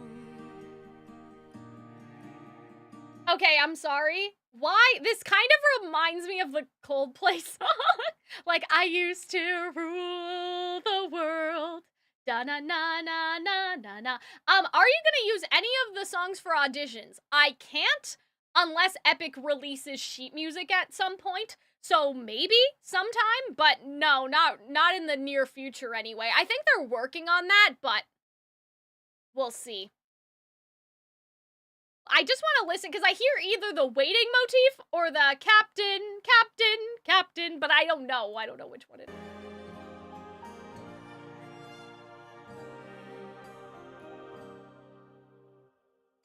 Okay, well, one of those motifs was the where is he? Where is he? Thingy.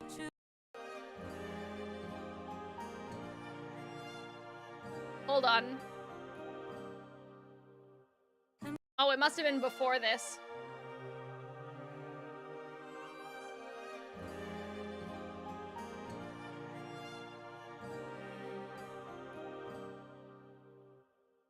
Am I crazy? What the heck? Hold on. Penelope. Yes. I don't know if that's the waiting motif or if it's... I don't know if that really high-pitched instrument is the waiting motif or if it's the danger motif. I'm not sure.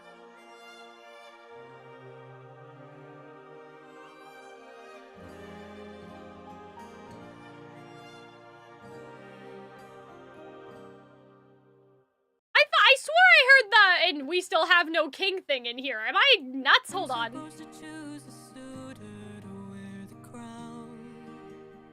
Okay.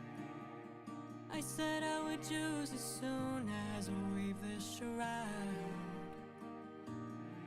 They don't know that every night I unthread all the work I've done.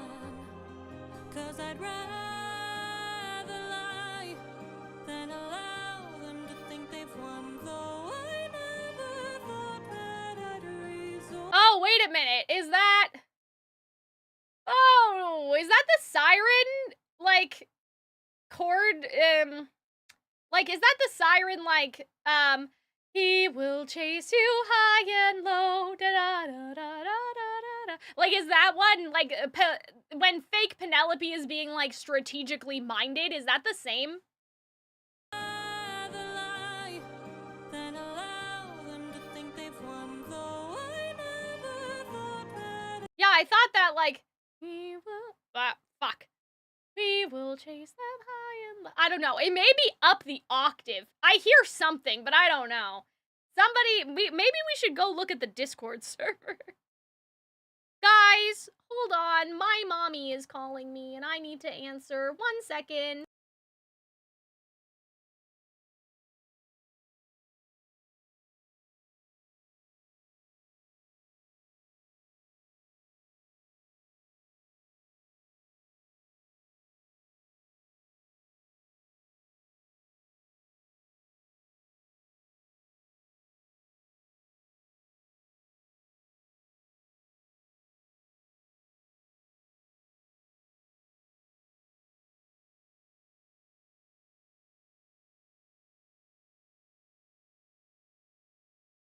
Sorry.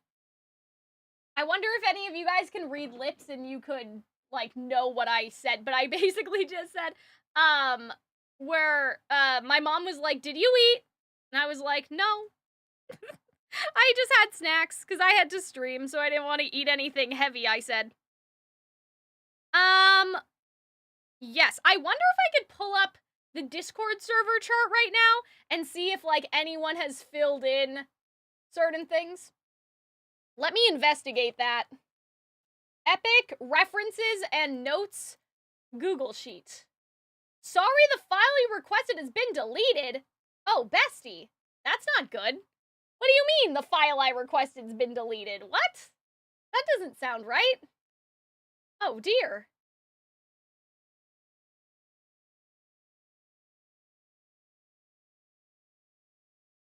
What happened? What happened to my chart?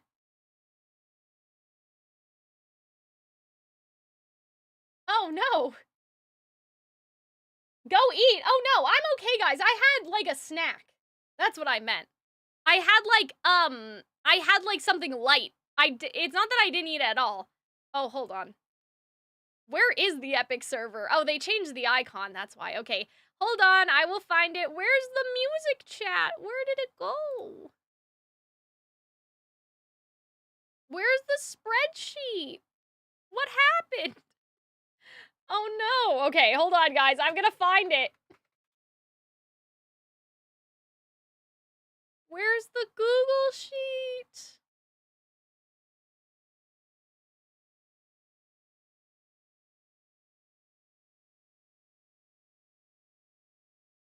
I think it was Google. I thought it was pinned in the chat.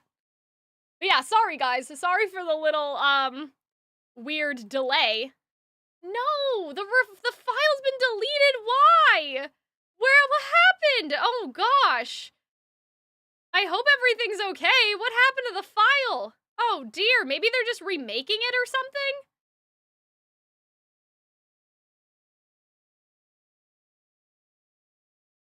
Oh boy. Okay, well, that's not good.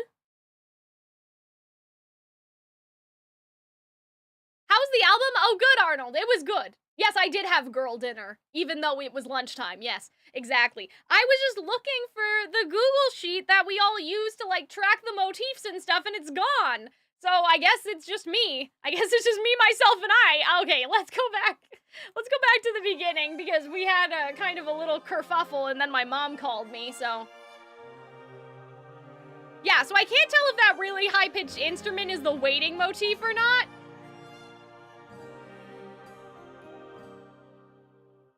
I'm supposed to choose a suitor to wear the crown. I do like suitor and then soon. Like, choose as soon and then choose a suitor, like, that's very nice. And I like wear and weave, like, sort of being in roughly the same spot. That's very satisfying. I like that.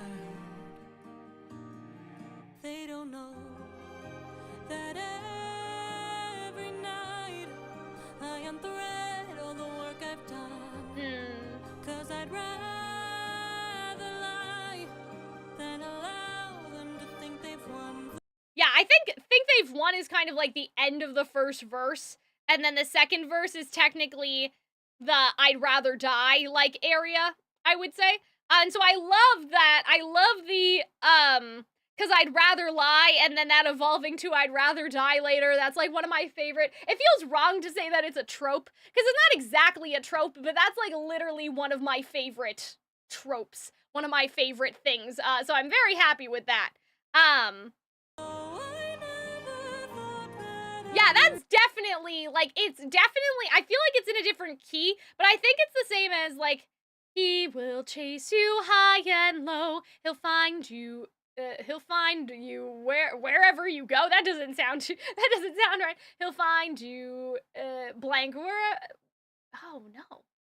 He'll find you wherever you go. Okay, I think that's better rhythm-wise. I was like, that rhythm is wrong. What the heck?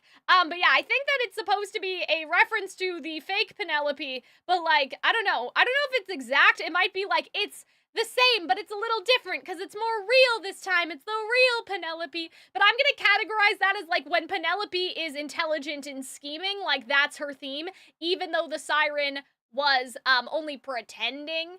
Right? Oh, wherever you yeah, okay, I think that was it. I totally forgot. What was I saying?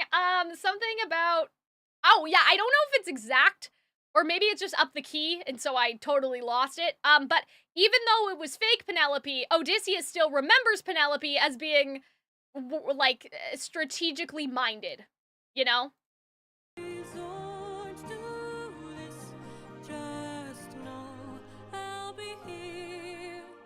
But I don't know how much longer I'll last since we saw that storm. And though it was so close to our kingdom, it was far from the norm.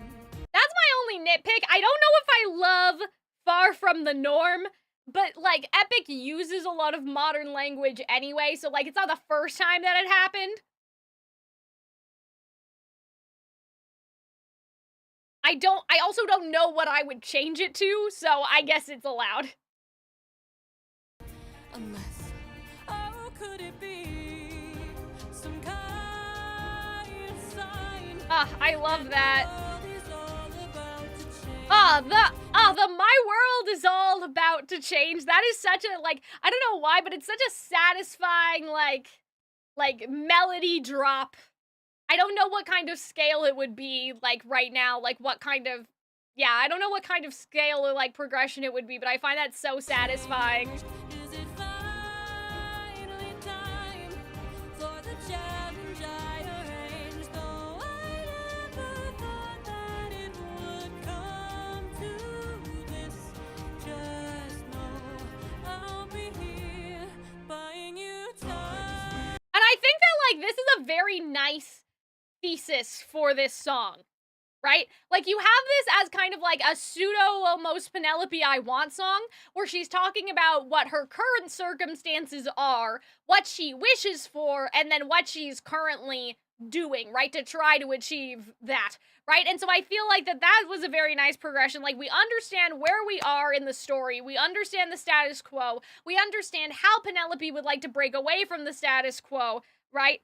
And then we hear the hopes and the dreams. And so I feel like this functions very nicely as an I Want song, even though, like, the suitors come in and they have their little bit. I feel like that I really like musically and emotionally the progression of Penelope's, like, journey here and how it ends off. Because she's saying, like, I'm doing all this, and I can't depend on you to come back. Like, I can't, right? Because you might be dead. But if you're out there, if this is a sign, right, I'm doing everything I can to buy you time, just like you would have done everything to get back home to us, right? So I kind of like, I like that read of it.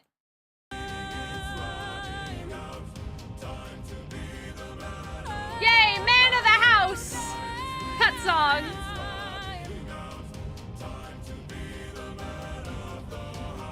I like time. I feel like that, I don't know. I feel like that maybe, again, in my dreams of revision, I guess, I would want to, like, work in the theme of time a bit more, like in other different songs, because I feel like with Athena, there's a lot of references to time, but especially in, like, I don't know, the last 3 sagas, there's been more of that, and so I would like to work that into the beginning somehow. Like, is the passage of time somehow connected to ruthlessness or mercy? Like, is it easier to have been merciful at the beginning when they hadn't gone through as much as they had now? So I'm like, just something to think about, because I really like that time is fleeting, it's running out. I wonder if, like, somehow in The Horse and the Infant we could work in, I mean, I think that there may be 1 or 2 lines referencing time. Whoever can string my husband's own bow and shoot through 12 axes cleanly will be the new king.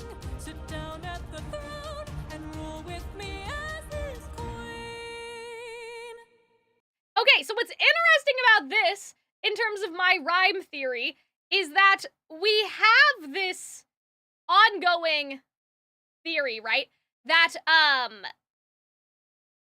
that rhymes that are half rhymes are used in the case where the character is being, like, perfectly balanced. And so in that case you have the, cleanly and then queen, which is not a perfect rhyme, but that's a very, like Penelope does kind of indeed this time, that the challenge, like, if somebody rightfully wins, you know, she's not doing any trickery. She's being very honest. I feel like that she's operating in, like, the mean there, if we're talking about, like, Aristotle's golden mean and stuff. So that may contribute to the theory that we already had, that characters, when they're operating in the middle, right, they rhyme a bit imperfectly. And Odysseus does that, and I pointed that out in Warrior of the Mind, and there are a lot of other places where it happens. It might just be a coincidence, but I think that this may reinforce it a little bit more, because I think that certain things in this song, like, obviously lie and die are a perfect rhyme, but I would have to investigate some of the other ones. And so I think that Penelope, most of the time, does operate in the balance, right?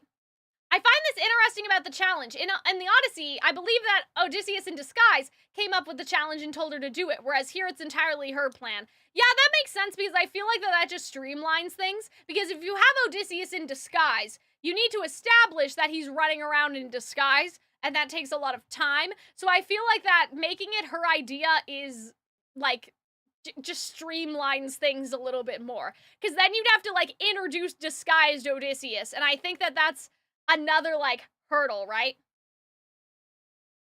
I love how she never mentioned she would marry or be the wife of the suitors if any of them managed to complete the challenge. That they would be king alongside her. That is very true. I do like that. That's a nice detail, and that's what I mean by Penelope maybe being this ideal of, like, the mean, right? Because that is a very, like, it isn't just about intelligence, but that's a very smart thing to do. And fair, right? Which is part of it. Let the arrow fly once you know that your aim is true. 'Cause I'd rather die than grow old without the best of you. Though I never thought that these would be the lengths we go for love, I would not have it any other way. And though I never thought that it would end like this, just know I'll be here. Yeah, so this is where we get the waiting motif. I'm trying to think about this.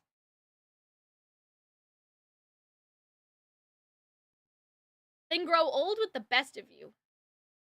I feel like that, okay, so Genius Annotation says, Penelope is telling the suitor she wants to marry the very best of them, the one who can succeed in her challenge, but she knows the only one who can do it is Odysseus. So she really means that she would die rather than be without him, the actual best of them. That makes sense, but I kind of see this as, like, an internal monologue. Like, I think that that would be, like, an aside that the suitors wouldn't necessarily hear that. Like, the vibes are correct. I think that the interpretation is still, I mean, it still makes sense. But I don't know. I guess it depends on the animatic and how they staged it. But I saw that as, like, internally, she was always talking to Odysseus. She wasn't saying that aloud to the suitors and it had, like, some sort of double meaning. She was just saying that, like, to herself. But yeah, I love the 'cause I'd rather die. And then the 'cause I'd rather lie. Like, I'm just so, I don't know, I wouldn't consider myself easy to please. Because obviously I have this YouTube channel and you guys know I'm very much not easy to please. But, like, there are tricks. There are ways of persuasion. There are other ways of persuasion, you know what I mean? And one of the ways that you can get me is by doing that. And you will get extra points. Alright, let's keep going.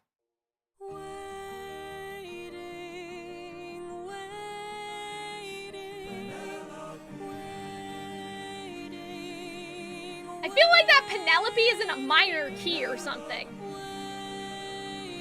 Like, it's definitely the Penelope motif, but it's, like, kind of wrong, right?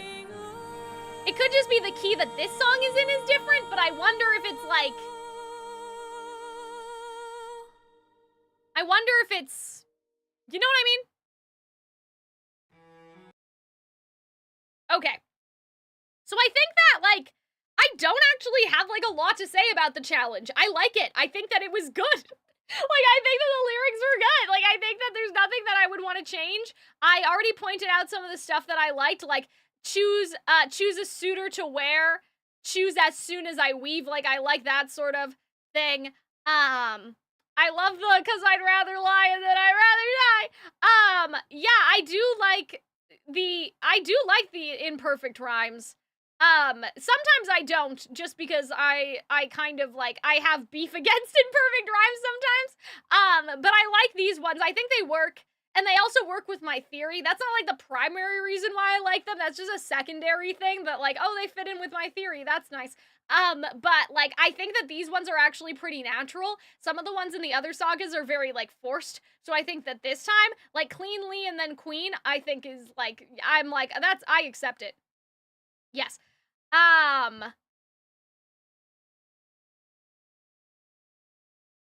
There was something else that I thought that I saw, but maybe I didn't. I would have to put them side by side to see what exactly the rhyme pattern is. But yeah, is bow and throne a perfect rhyme? I don't know. I would have to look it up. And so I do like, there's kind of a subtle sort of imperfection. And I think, let me check.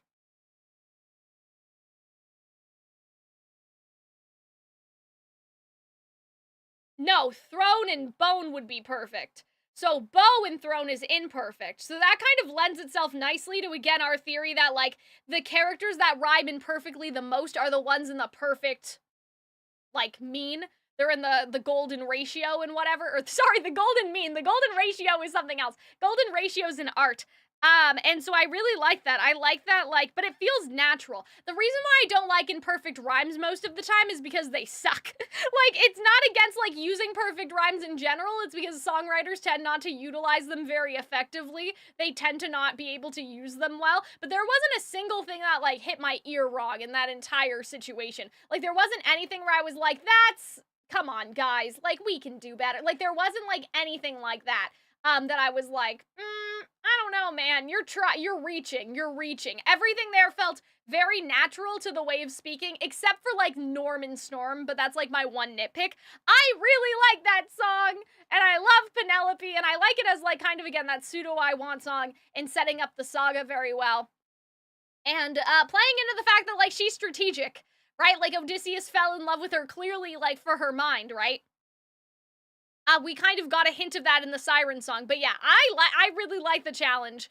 Now, okay, so let's get into this. Trigger warning again, right, for anybody coming into the stream late.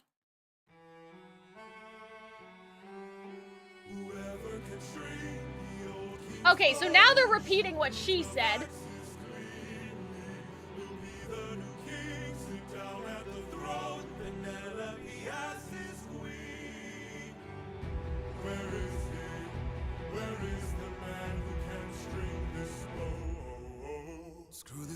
I like that, the where is here? Where is the man who can string like that.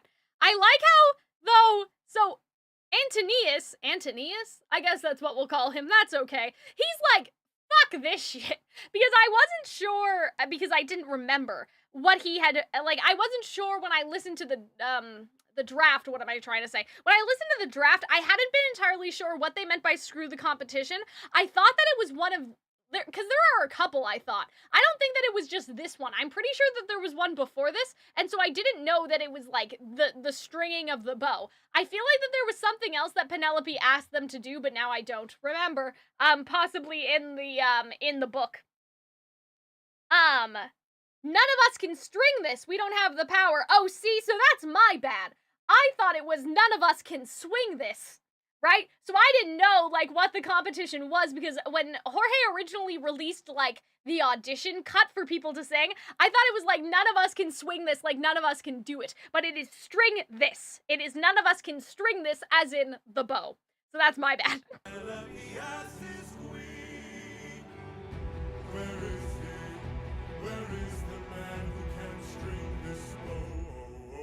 Screw this competition. We've been here for hours. None of us can string this. We don't have the power. Screw this damn challenge. No more delays. Can't you guys see we're being played?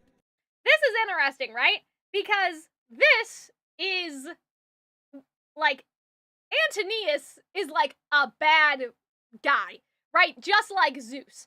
But he, at this point, has not started perfectly rhyming yet. Because that is, again, if you guys watch my Warrior of the Mind video, or, like, you've seen my other epic theories, the rhyme theory is that when a character is rhyming too much, they are in, like, excess of something. Or if they have no rhymes at all, they're, like, in deficiency of something else. And so in this case, like, he hasn't gotten rageful yet, right? He's thinking about this very middle of the road strategically. So that's interesting in terms of, like, if my theory is correct, which I do think it is, or I think it's cool anyway, that he hasn't gotten, like, to the capacity of how vile he is yet, right? We're building towards that, but he is, like, thinking about this very kind of, like, calmly at the moment, right? He is not yet in the excess. We get to the excess next, right? When he's like, well, let's burn this shit down, right? So that's an interesting little detail, right? That you have hours and power, which is not perfect, and then delays and played, right? And that seems very intentional, right? Because, you know, we're putting, like, we have two with the S, and then two without the same ending, you know what I mean? This is how they hold us down while the throne gets cold. But see, this is where you get the perfect rhyme, because you have colder, bolder, right? Boy gets bolder. Boy gets bolder. Nice. I like that. Again, easy to please sometimes, but I like a nice little pop. Where in the hell is our pride and our rage? I love Where in the Hell. I didn't hear that, like, originally in the demo, so I really like that. Where in the hell? Like, I really like the in, because, like, they could have just said where the hell, and I think this is what I thought it was, but I like, where in the hell? Yay, let's go. Here and now, there's a chance for action. Here and now, we can take control. Here and now, burn it down to ashes. Channel the fire inside your soul. Haven't you? Yeah, and so that's nice. Control, soul, I've done it. But yeah, I just love this song so much. Like, in terms of how it is built, like the structure of the song. Obviously, like we talked about this before, the singing is fantastic. I feel like that there was an internal rhyme in there that I missed somewhere. Does fire not rhyme with anything? Oh no, maybe not. But yeah, I like the hold us down here and now. Like, that's a nice little front thing too. I think the only thing that may be the exception there is here's a chance for action and then burn it down to ashes. I don't know if that's probably not perfect. So like that's like the one little exception with a bunch of other perfect rhymes, and I think that that's I think that that's just interesting. I'm just so fascinated because I'm like, the theory. Like I can see exactly like how that all fits into the theory, you know what I mean? Like, we're operating mostly at an excess, except for the time where we have, like, what is technically, like, a chance for action is, like, a pragmatic, like, plan, you know what I mean? People are saying, can I hear Odysseus in the crowd? Yes, I can. I just heard it. Yeah, it's really, like, low. I think it's the lowest harmony. Yeah, let's listen to that again. This guy he has such a nice villain voice.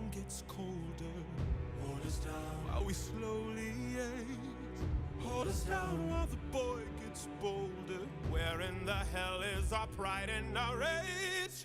Here and now, yeah, there he is. Yeah, he's definitely, you can hear it on the now. Oh, man. Does it count? Does that count, though? Does it count? I don't know. What are we talking about? But yeah, I can hear him. He's definitely in there. Do you mean that, like, sometimes Jorge does, like, other harmonies? Is that it? But yeah, I can hear him. Like, I can really hear him in there. But yeah, I love, like, the delivery on where in the hell is our pride and our rage? Like, that was, like, very sharp, very nice. we can take control. Here and now, burn it down to ashes. Channel the fire inside your soul. Haven't you noticed who's missing? I love this part. This is like, you know the prince is not around. I heard he's on a diplomatic mission. I like the little, like, you know, sort of like, it kind of feels, I don't know, like snarky almost, or like very like theatrical, like I heard he's on a diplomatic mission, whatever it is, and I heard today he comes back to town. So like it's too low for me to sing it at that register, but it's kind of like I heard this, you know, we could do that. Like, it's that sort of, I don't have the correct adjective for it, because I don't mean schmarmy. Like, that's not what I mean. But yeah. Sorry, does that count as Odysseus being part of the song? Oh, I see what you're saying. I think that, like, it's supposed to be Odysseus, though. Like, just, I don't know, it's based on how it was sung, because he didn't sing the other ones. I don't think that it's just Jorge being part of the chorus, or he would have sung the Hold Us Down. He only sung the Here and Now part. So I think that was more intentional. Do you know what I mean? If he sung both of them, I would say that it was just Jorge doing background vocals, but because he did only one and not the other, I think that it was supposed to be on purpose. Playful, yeah. And he's so casual about it, right? He docks his ship, we can breach it. Let us leave now, today we can strike it. See, and this is what's interesting too, right? Like, in terms of our rhyme theory, we're talking about, like, operating in the golden mean, right? He has not, like, he's not in excess, at least in my, like, theory brain right now. You know what I mean? He's not in excess at all when he's singing about, like, his actual plans. This isn't, like, that he's in rage yet. He's not in rage right now. You know what I mean? Like, he's being very, like, strategical. Strategical? Is that a word? Like, very strategic in terms of, like, this is the matter of the fact. He's not putting too much emotion into it, right? It's just, this is the strategy. It's very much like Odysseus at the beginning of The Horse and the Infant also has that imperfect, perfect rhyme switch off, right? Yeah, definitely mocking, definitely like a little birdie told me exactly. Like, that's a great way to say it. And so, yeah, that's interesting because Odysseus, when Odysseus strategizes, a lot of the time, outside of when he's being, like, ruthless in Thunder Saga, a lot of the time there's a switch off between the perfect rhymes and the imperfect rhymes, right? And so now we're getting the same thing, but from him. He's not like, Thunder, bring her through the ringer yet, like Zeus was. Like, he is being very, cold, I guess is the best way to say it. He is not like this, he's not like passionate yet in terms of being like furious or flying off the handle. He's being very methodical, and I think that that's interesting. Hold him down till the boy stops shaking. Hold him down while I slit his throat. hold him down while I slowly break his pride, his trust, his faith, and his bones. Okay, so here's something embarrassing. Because they talked about the beaches, I thought it was hold him down while I slowly break his pride, his trust, his faith, and his boat. As in the ship, right? Because boat and throat would technically rhyme. So I did not know that they were talking about breaking his bones. I thought that they were talking about sinking like the ship that he came on. Which would be a perfect rhyme, technically. But yeah, do you guys understand what I'm saying, like, with the rhymes here and why I think, like, it's so fascinating? Because it doesn't feel, like, sometimes imperfect rhymes can feel very harsh on the ear, but these actually feel, like, very nicely, like, pointed. Like, that's something that Sondheim used to say, was that perfect rhymes are more, like, striking to the audience, that they're more pointed, that they hit us better, whereas an imperfect rhyme just sort of like, it's dull, it kind of just rolls off us, we don't hear it, right? Whereas with this, I feel like that even though the rhymes are imperfect, I'm still getting, like, the punch of it, right? So, yeah. Oh my god, Owen, yeah. I thought it was breaking his boat because it would have rhymed with throat. But now that I see what the rhyme pattern is, I'm like, oh, wait a minute. I think I like it better that it doesn't rhyme. And I like the cut him down. Into tiny pieces in the great below. When the crown wonders where the prince is, only the ocean and I will know. That was good. I love that. Just the delivery. Yeah, like he only has I think that he only has 2 perfect rhymes. Yeah, I believe he has perfect rhymes in the bridge. Yeah, that's what I'm thinking. Yeah, exactly. You guys understand what I'm saying. Yeah, like the imperfect rhymes come in, or sorry, the perfect rhymes come in when he's talking in the bridge, because that's when he has really, I mean, this is still monstrous. He's talking about breaking all of Telemachus's bones, but it's almost like not personal. Does that make sense? It's like in The Horse and the Infant when Odysseus was talking about the plan to kill the other soldiers, right? It wasn't personal. But what he talks about with Penelope is more personal than Telemachus. And that's where we get into the excess. And so I feel like my rhyme theory, whether it's right or not, it makes me happy. I like that interpretation that the entire musical can be, like, thematically, you can see the excess, the deficiency, or the middle road in the rhymes. And so that's where we're, like, heading into now, right? When the deed is done, Deed is done is nice. will have no one to stop us from breaking her bedroom door, stop us from taking her love and more. Yeah, so obviously, And then I don't want to get too much into that because I think that we all know what it means. But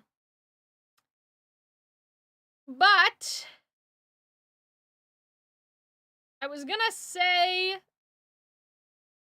breaking and bedroom have a really nice, like, deed is done, breaking bedroom, like, that's really nice and punchy. There was something I wanted to say about stop.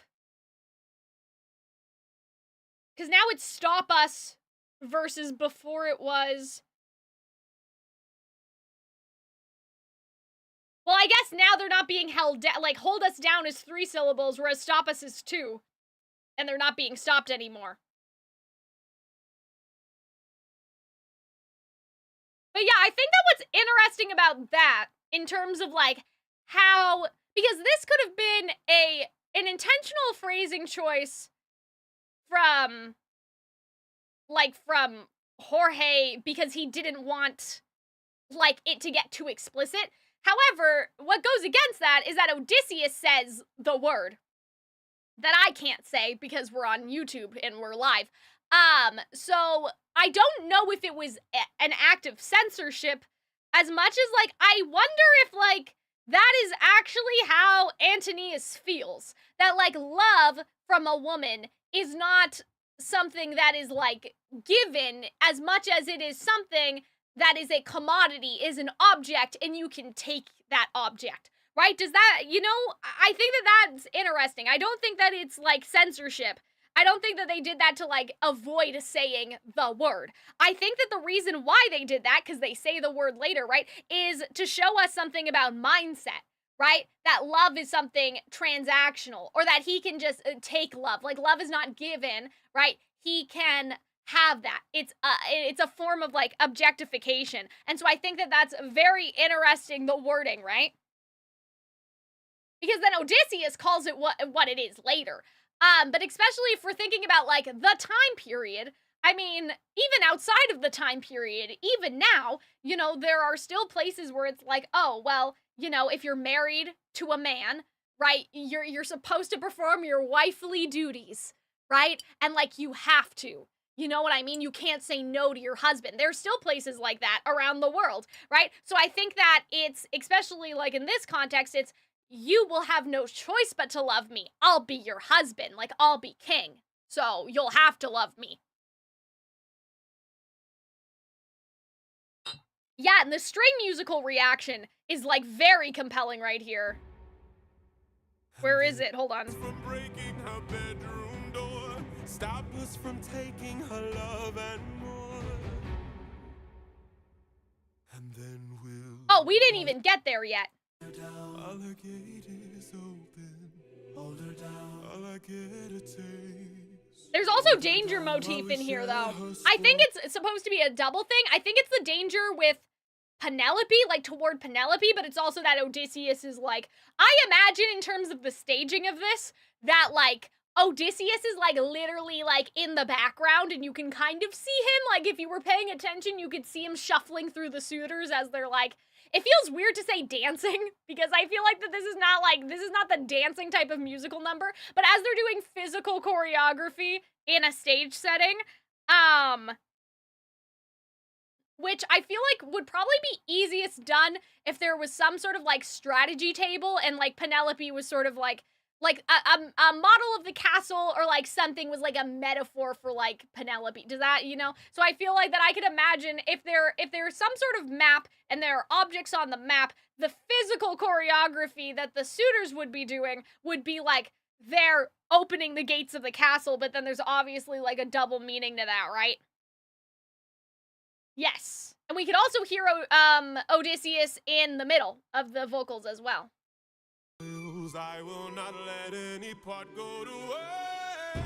Here and now there's a chance for action. Here and now we can take control. What's fucked up about this? Like, there's already fucked up things about this already, obviously. But the fucked up thing, too, that I just realized is that he says we, right? He, like, that's his promise. That's why the suitors are helping, which is really fucked up. Right? I kind of wonder if that's not true. You know what I mean? Like, I wonder if that's not... Hold on, wait a minute.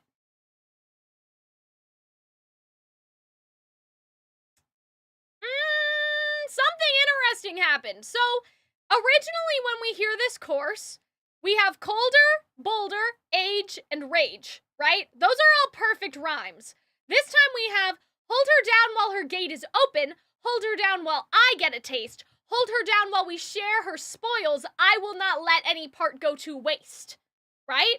So before we had 4 perfect rhymes in a row, but this time open and spoils does not rhyme at all, right? So wait, so that is interesting, because that may mean that the only part that's true is the part where he says I. Do you know what I mean? I think that, like, this is not true. I think that his plan is to use the suitors temporarily and then kill them. There's no way while we share her spoils. There's just no way that he would do that. Like, this is not the type of character... Like, it's not. He wants all of the power for himself. There's absolutely no way that he's gonna let these other suitors, like, defile who would then be his wife. So I think that that may be a musical or, like, lyrical cue that is, like, a lie. That Antonius is lying. At least that's how I would interpret it. He's, like, Yeah, we'll all benefit. You're full of shit, dude. You're not gonna let them, no. So I think that that's, like, an interesting interpretation for the characterization of him, because before, again, we have 4 perfect rhymes, right? And this time, open and spoils does not rhyme. I'm pretty sure that that's the rhyme that's supposed to be, right? That's the... I will not let any part. And then we'll hold her down. All her gate is open. Let me just check. Hold her down. All I get a taste. Hold her down. While we share her spoils, I will not let any part go to waste. Yeah, that's nothing. Like, there's nothing in there, I think, that could be, like, reasonably interpreted as a rhyme. You know what I mean? Because all we have is, like, her gate is open, and then we share her spoil. Like, that, like, there's nothing in there where I'm like, oh, but the rhyme was here instead. Like, there's only 4 words, right, after the chorus part that we've heard before. So, yeah, I think that he's full of shit, you know? Yeah, I think, only the ocean and I will know. So that's a good point, too, that he already kind of hinted at the fact that no one is going to know what happened. And that includes the suitors. So he kind of, like, gave it a bit away at that point. So yeah, I think that he's just manipulating them. I think that that's definitely right. Obviously, he could have just said that in the context of, like, the suitors think, don't worry, I'll kill the boy so you guys don't have to get your hands dirty. But only the ocean and I will know, like, the other suitors would still know. He's literally telling them right now. So I think it's, like, kind of like a quiet part out loud moment where it's like, oh, wait a minute. What you're saying is that no one's gonna know because you're gonna kill them after you're done. So no one will be left to know.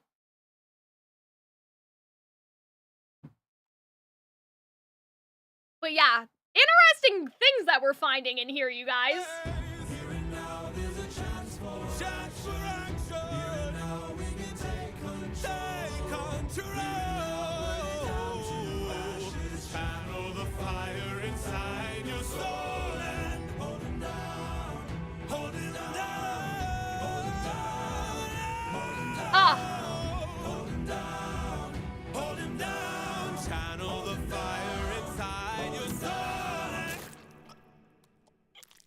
Yeah, so that's fucked up, and Antonius receives an arrow into his throat and dies. So yeah, I guess, so in the background, I imagine that, like, Odysseus is here stringing up the bow while they're all distracted, and then he uses the bow to kill them, which I think is hilarious. I think that that's really funny. Obviously, like, there's animatics which have, like, the canon thing of what happened, but, like, I always try to not watch the animatics because I want to come to my own interpretation first. I think it's hilarious to imagine in a staging context that Antonius is, like, he is on top of the table. Like, if we already talked about that there's a strategy table in this room for some reason or whatever, right? I love the idea that he's standing up on the table and he's like, yeah, let's go. And, like, he's kicked the castle or something. Like, you know, if there's a model of the castle on the table, he's kicked the castle. He's blown the gates open, right? And, like, it's kind of like, almost like in Gaston when they all lift him up on the chair or something like that. Anyway, so the table broken, whatever, right? Like, the table, everything's been tossed off, and Antonius is at the top, and then Odysseus is just in the background, just, like, doing his little arts and crafts, right? Like, he's stringing the bow while they're all distracted, and then he shoots them. And that has, like, I would love to see that staged. I think it would be so fucking funny. Like, it would be so cool to see the staging of that, right? And just, like, have the song, and then the arrow comes out of nowhere. Oh, in the canon animatic, he literally does stand on the table? Oh, that's funny. That's funny. The table has food on it in the animatic. I love that. See, guys, that's how you know that something tells its story well, in my opinion, is, like, if I can imagine the staging, and that's what was in the animatic, like, we're already on the right track, you know what I mean? You have the ideas for how it would function in terms of the visual. That's really good. Now we have Odysseus, which is called Odysseus because he's the boss this time, just like Poseidon and Polyphemus. For 20. Oh gosh, okay, hold on, guys. I will say, oh, I have done my reactions already, Leslie. We are now in, like, the talking stage. You'll have to go back to the beginning of the stream after we are done. But I'm excited to talk about this one, still. For 20 years I've suffered every punishment and pain. See, what I really like about this is, like, it's kind of, like, bard-ish. You know what I mean? It has that kind of, like, I wish that they used the sound a little earlier in the musical, but it sounds very, like, the only thing I can think of is, like, Spice and Wolf, how it has that bard-like quality, or, like, A New Start, like, Mume from Hololive, she has a song that it's, like, you hear the bardness. You hear, like, oh, you're in an anime and you are a bard and you're on an adventure, but, like, this sounds a bit more like Greek. I don't know how to explain it. Obviously, it's probably not, like, entirely culturally accurate, but this has more of that, like, the fairy tale, the folk story sound. I like it. I just like it. And find my palace desecrated, sacked like Troy. Worst of all, I hear you dare to touch my wife and hurt my boy. That was just so good. I love sacked like Troy. Like, that's a nice, because, you know, Troy and boy, obviously that's a perfect rhyme, but that feels very, like, natural. I'm not like, oh, they just needed to you know, they just needed to make a rhyme and they, you know what I mean? Like, it doesn't feel forced at all. I liked sacked like Troy, right? It's like kind of a full circle moment of like, this is what we did to them. Yeah, Pain and Slain. Well, actually, that may go back to Horse and the Infant, because it's, for 10 long years they killed us slowly, now, we'll be the ones who slay, right? So that may be kind of like a reference to that. Punishment and Pain, that's really nice. I like that. I like my little sounds,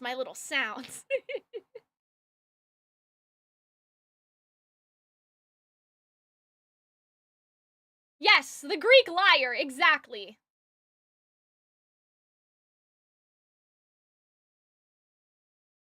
I mean, I thought it was sacked as in short for ransacked, but it might. That is true.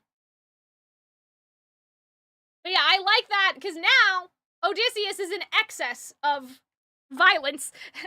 Excess of violence, right? And so he's starting the song perfectly rhyming. Yay! Yeah, Hurt My Boy is very nice. Him mentioning Troy also shows that he is Odysseus. Yes, that is true. But yeah, you guys are talking about the monster thing? Yes, because Odysseus is the monster. Yay! I have had enough. Good! He sounds so much like Poseidon now, eh? Like, he sounded a little bit like Poseidon there. I like that, like, acting choice, you know? Oh, they're singing Odysseus. Oh, I didn't realize that. I thought it was just, like, Latin.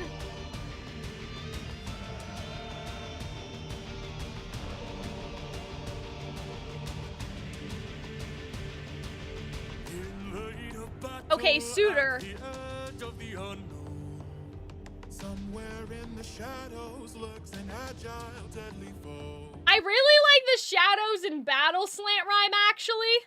I think that that's actually nice. And then unknown and foe, I think, is also imperfect, right? So, like, now they're strategizing, right? They're scared. They're not in excess of anything. They're also not being cowardly yet, because the next one is might and fight, which is perfect rhyme, right? We have the advantage. We've the numbers and the might. No, you don't understand it. Who is Suitor number 3? Is that Jorge's dad again? An agile, deadly foe. Maybe not. We have the advantage. We've the numbers and the might. No. It sounds kind of like him. I don't know. But it'd be really, because I'm imagining there's some, like, 80-year-old man Suitor. Yeah, I'm sure Jorge's dad is not that old, but you guys know what I mean? Like, you have all these young men that want Penelope's hand, and then you just have, like, a grandpa or something. Okay, you guys are saying no. Oh, that's a shame, because I thought that's hilarious. Like, it would be really funny if it's like, you know what?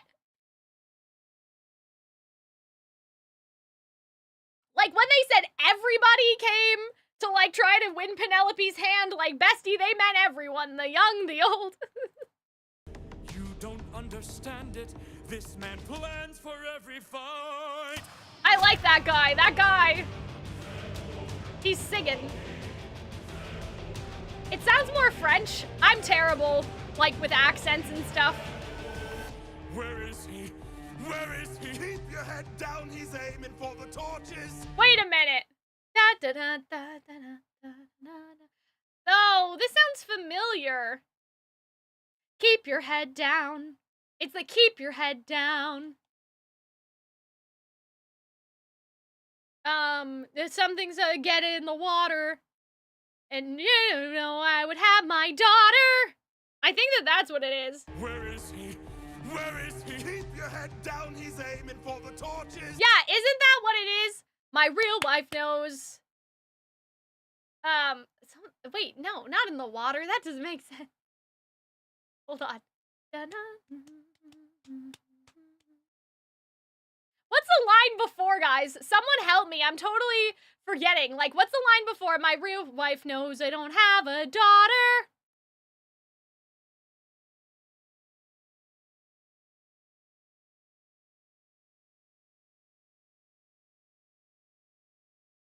Oh, different beast is what I'm saying.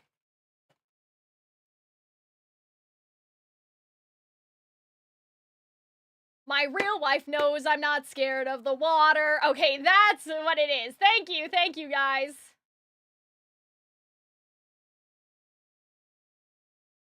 Oh, you guys are saying afraid.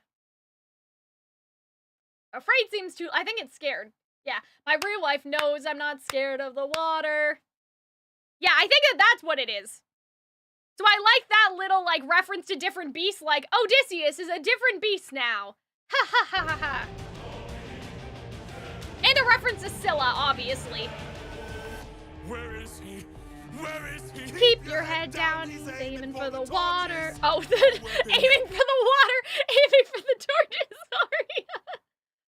They're missing. He's using the darkness to hide his approaches. We're empty-handed, up against an archer. Our only chance is to strike. Hold on. Weapons. They're missing. He's using the darkness to hide his approaches. We're empty-handed, up against an archer. Our only chance is to strike him in the darkness. We know these odds, the odds can't be tilted. You don't think I know my own palace? I built it.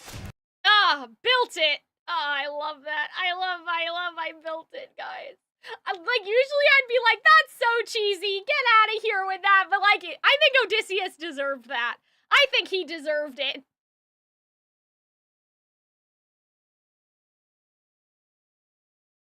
Okay, I think torches and approaches is what the rhyme's supposed to be in there. We know these halls, the odds can be tilted. I think that's funny, because it's like, it's not even that the odds are in their favor. It's just, like, tilted as if there's, like, a ball on, like, one of those, you know?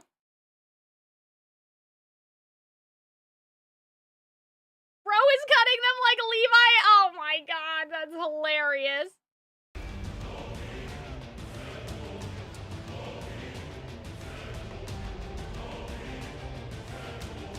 Now, here's something interesting, I think. King, our leader is dead.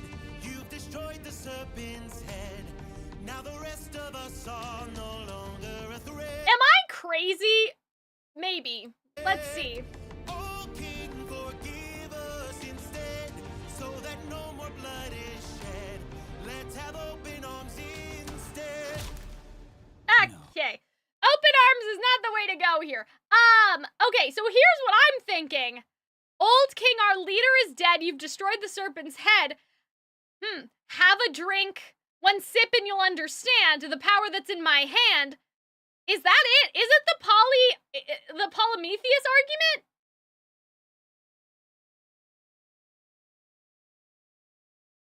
Yeah, because I think that fits the same, like, beat. Like, I think it fits the same structure.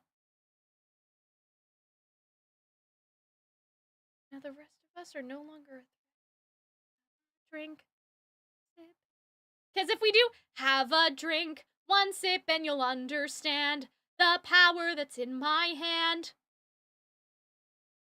I think that it's, like, slightly, like, because he's kind of holding it a little bit longer, so it may be, like, sort of, like, off a little bit, but I wonder if it is supposed to be the, either a reference, like, structurally a reference, or there is some of the motif in there. Yeah, like, he's negotiating with the monster just like Odysseus did. I can't tell if melodically it's the same, because I think that Polyphemus is in a different key. Right, and I wish I had the Google sheet, but I don't know what happened to it. Very sad. Let me see, hold on. Old king,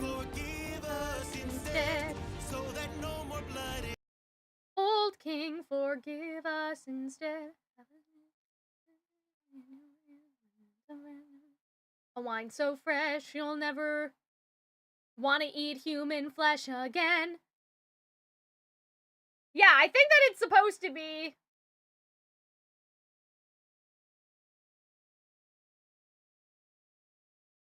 interesting.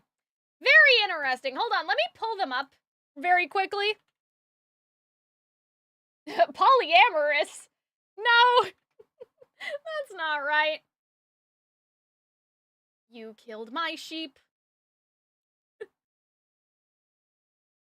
Yeah, hold on. Time to drink your blood over where you stand. Your life now is in my hand. Before I'm done, you will learn that it's not so fun to take. You came to my home to steal, but now you'll become my meal. A trade you see it take from you like you took from me. And then, so we have Odysseus. When Odysseus sings the Cyclops part back, we have a drink. When sipping, you'll understand the power that's in your hands. A wine so fresh, you'd never want to eat human flesh again, right? And so we kind of cut off,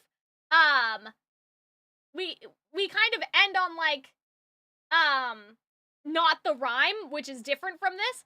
Then we shall be on our way, no bloodshed in here today. A trade you see, a gift from you and a gift from me. So what's interesting is that when Odysseus sings this, he has imperfect rhymes, right? Because he's trying to be strategic. He's trying to be, middle of the, like, again, he's not a coward. He's standing up to the Cyclops, but he's also not like, let's kill him, right? Whereas the Cyclops, I believe, uses the perfect rhymes, because the Cyclops is operating, right, at an excess, right? So if you think about sheep, deep, reap, right, that's all perfect. And then stand and hand is perfect, right? And then steal and meal is perfect. And so that contrast, right, because here we have dead, head, and then instead, like, shed, right? Okay. I think that I understand. I think I need to have a sip and understand. Unrelated, but your singing voice is so pretty. Thank you, guys. Please come to the karaoke stream, because if you think it's pretty now, it'll be prettier when I'm actually singing a song, like, that's in my, key. But yeah, I think that, like, ooh, that's nice. If that's a reference, I think that's nice. I like it.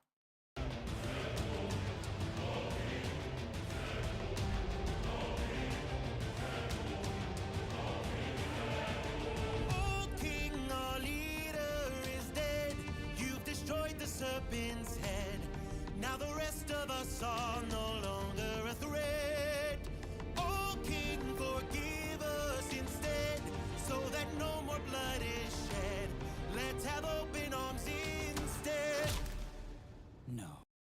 Oopsie. I feel like that, like, I don't know how I feel about threat being sort of in there. I would have preferred, like, old King, our leader is dead, you've destroyed the serpent's head, and, like, somehow had the line end on old King like, somehow ended on maybe, I don't know, actually, never mind. I'm not sure. Do you guys understand what I'm saying, though? Because old King is, like, the repeat in terms of the structure, but, like, the rest of us are no longer a threat kind of sticks out there compared to head and dead, because head and dead is perfect, and then instead and shed also rhyme with head and dead, right? And so threat is kind of, like, kind of poking out there, but it could just be, like, again, a representation of, like, this guy may be being truthful. You know what I mean? Like, he may be telling the truth.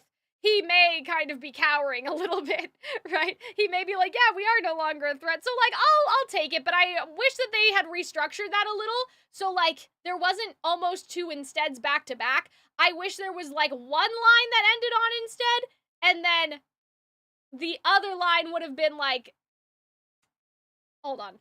I need to write this out, because this is not... I feel like that this isn't conveying well.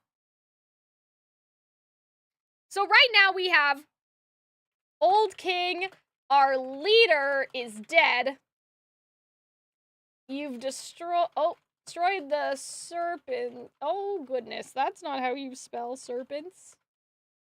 I don't think that's how you spell either. Now the rest of us are no longer a threat. Old King, forgive us instead, so that no more blood is shed. Let's have open arms instead. Okay. So this is what I mean, you guys. Where's the best place to put this? Right here, I guess?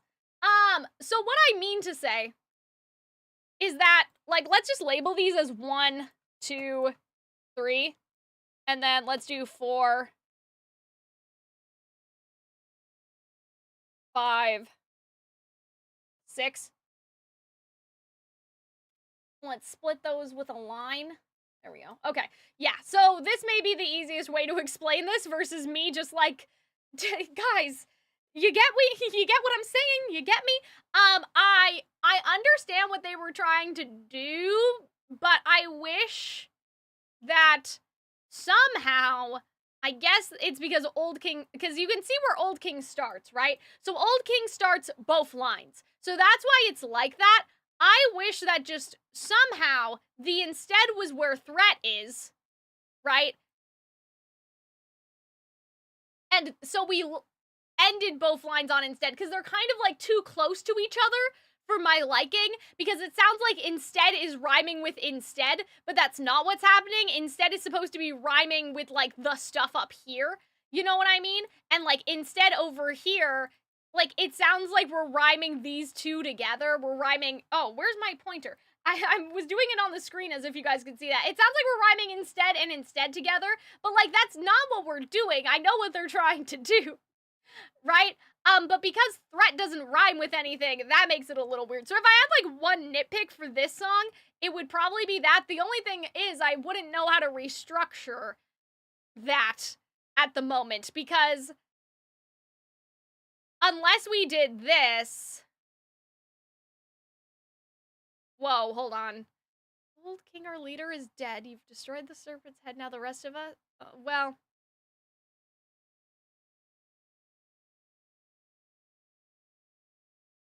we would either... I want to keep this, though. I want to keep forgive us. So I think that the easiest thing... no longer a threat, though, is kind of weird.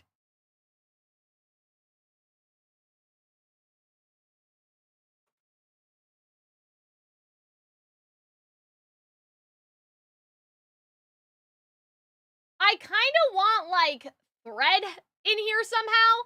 Like, to reference the tapestry that Penelope was,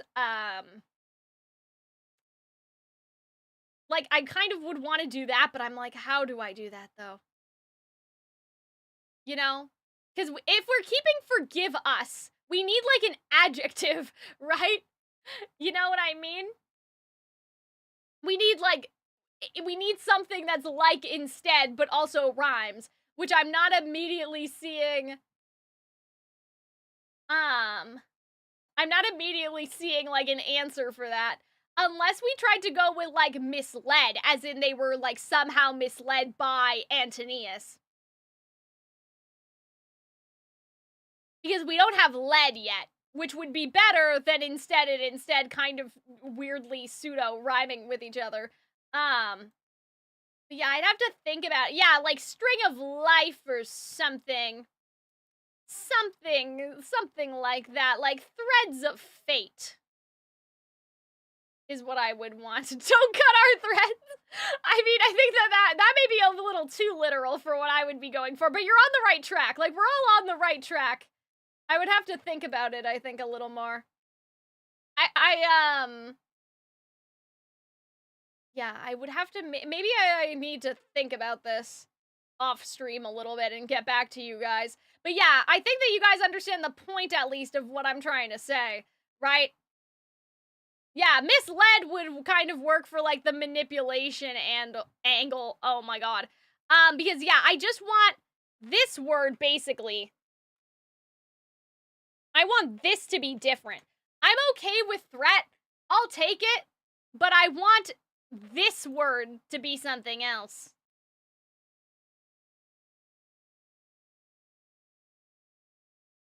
And I'm not sure. I wish that instead could somehow be moved up here, and then we would have something else down here.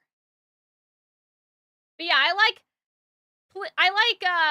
misled may work. But yeah, maybe it would have to be, oh my god, what just happened? Are you guys okay? Something just happened to my computer. Oh dear, that's not good. We're probably overheating. So yeah, I would want, like... But I understand why they put it here, because those are two different thoughts, right? Like, this all makes sense in terms of this thought, because this is talking about, like, Antonius, whereas this is talking about forgiveness. So to move the forgiveness line up here would be kind of weird, right? So I get it. I know what they did. I understand why they did it, because we can't just copy and paste forgive us up there, because that doesn't, like, that's the start. This is the start of a new thought. So we need this word to go, I think. And then maybe threat needs to go. Maybe. Like, maybe threat would have to go.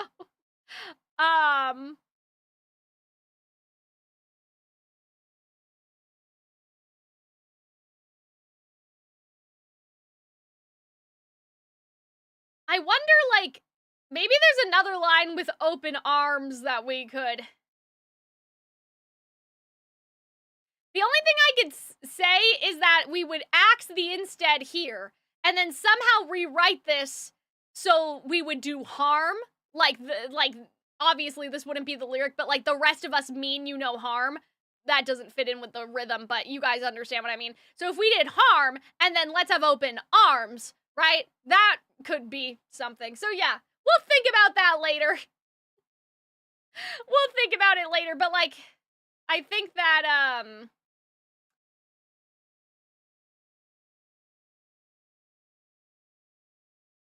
now the rest of us, hold on, don't wish to do you harm? Would that fit in?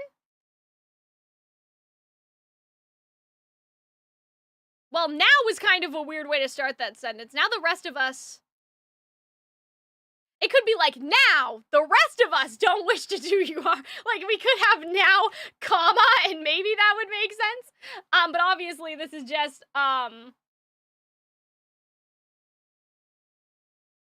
yeah, maybe that's how we get here. Because open harm and arms, that's okay. Like, we can have the slant rhyme there. Yeah, maybe we can move forgive us somehow. Oh, you guys are saying friend is something that... It would be hilarious if he said my friend, and it's like, oh, we're about to, like, you're about to kill me, and that's how I'm addressing you. Oh, man. But yeah. I would say...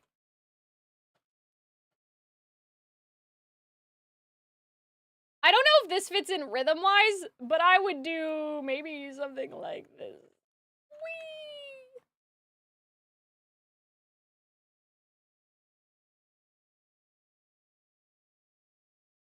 Now the rest of us don't wish to do you harm. Forgive us and let's have open arms. That may be okay. That may... I love how we're doing, I don't know what possessed me to do this. Usually I don't do like live rewrite on stream right now. Because usually I want to take time to think about it. Like, this is literally like, you know, if I had a week to do this, it would turn out a little differently. But I think, but I think that, like, this is kind of like basically what I mean. So yes. The thing is, misled doesn't work with so no more blood is shed, so this would be like we have to put the conflict to bed or like something like that, but like that's a little too forced, I think. So let's leave that there for now. I think that I got the point. point across in terms of how I would change it, but like, bestie, I don't know.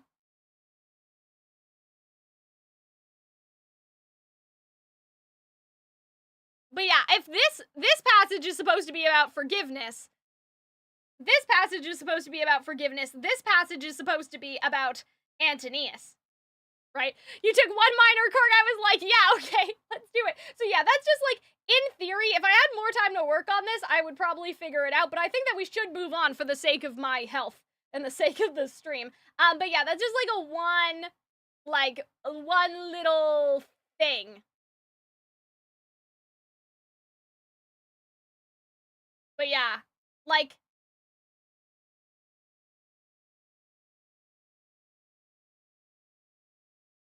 I'm sure with more time I would figure it out, but for right now, I think that that's okay. Now, where were we?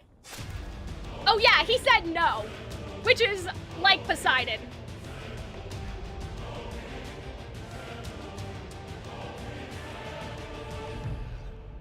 Also, okay, so these are two separate people. While we were busy plotting, he hid our weapons inside this room. I find it hard to believe that the sharpest of kings left his armory unlocked. So what? Now that we have armed ourselves, let's make the bastard rot. Oh, I should have mentioned this. Old King reconsider.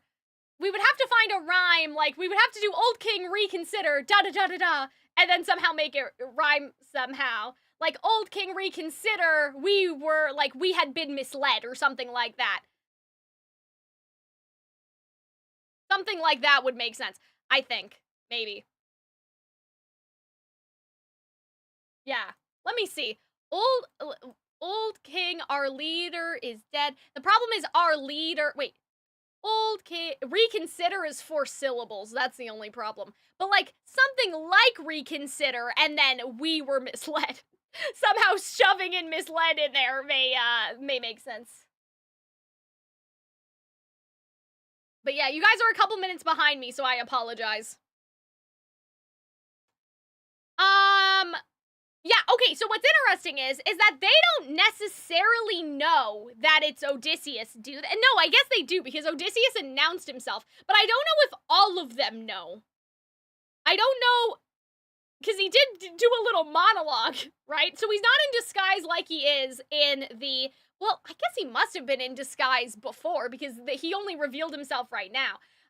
But what I'm trying to say is that all of these suitors are probably, like, from wealthy families, right? So sharpest of kings could have a double meaning, where it's like the sharpest among us, right? Because we're all royalty in some capacity. And then there's the more literal meaning of, like, sharpest of kings, as in, like, Odysseus was the sharpest out of all the kings. But it could be that double meaning in terms of, like, they don't know that Odysseus is their enemy. They could just think right now it's just, like, one of the suitors. Right? And so it's like, I find it hard to believe that the sharpest of kings left his armory unlocked. Well, I guess they do say that it's his armory. So maybe they do know it's Odysseus. But they could just be like, oh, it's his armory now, because he's clearly in charge and killing everybody. And he strung the bow, so now he is the king. So I'm like, I kind of like the interpretation that they don't know that it's Odysseus, but because he strung the bow, they're like, oh, he's the sharpest king among us, because all the suitors were, like, probably wealthy men, obviously. And so, like, now, like, technically, whoever strung the bow is the king, right? Penelope said that, so. It could be, like, the sharpest among us. Behind you! Or that they know that it's him as, like, the alternative. Like, they remember that Odysseus was the sharpest king in all of, you know.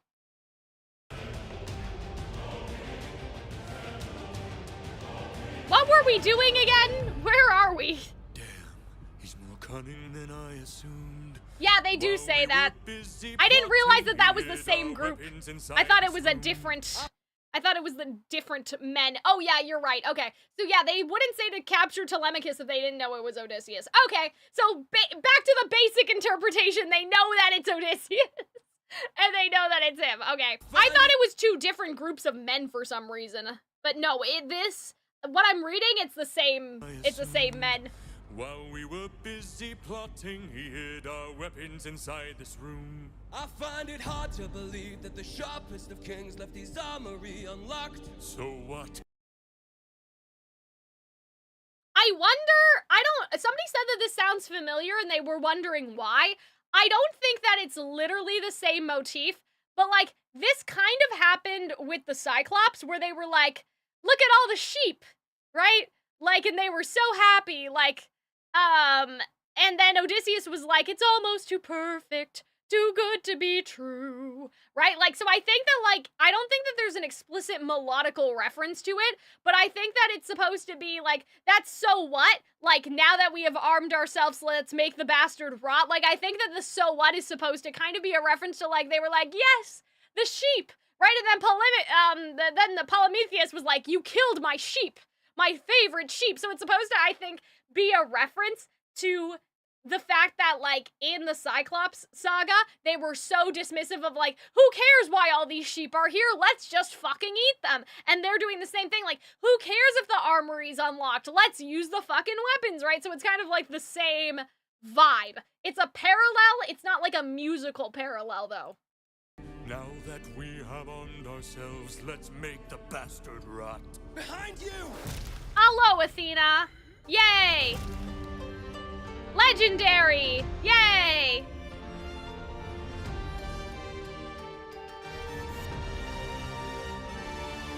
Throw down those weapons, and I ensure you'll be spared. After seeing what the king will do to us, we wouldn't dare. Damn.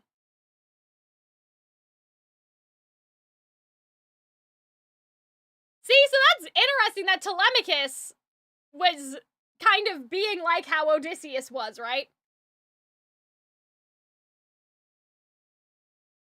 Because they have the imperfect rhyme, right? We wouldn't dare. But then Telemachus says, but trust me, I've come prepared. So prepared and spared, I believe, is perfect. So Telemachus is perfect in this case, right? But then the suitors are not.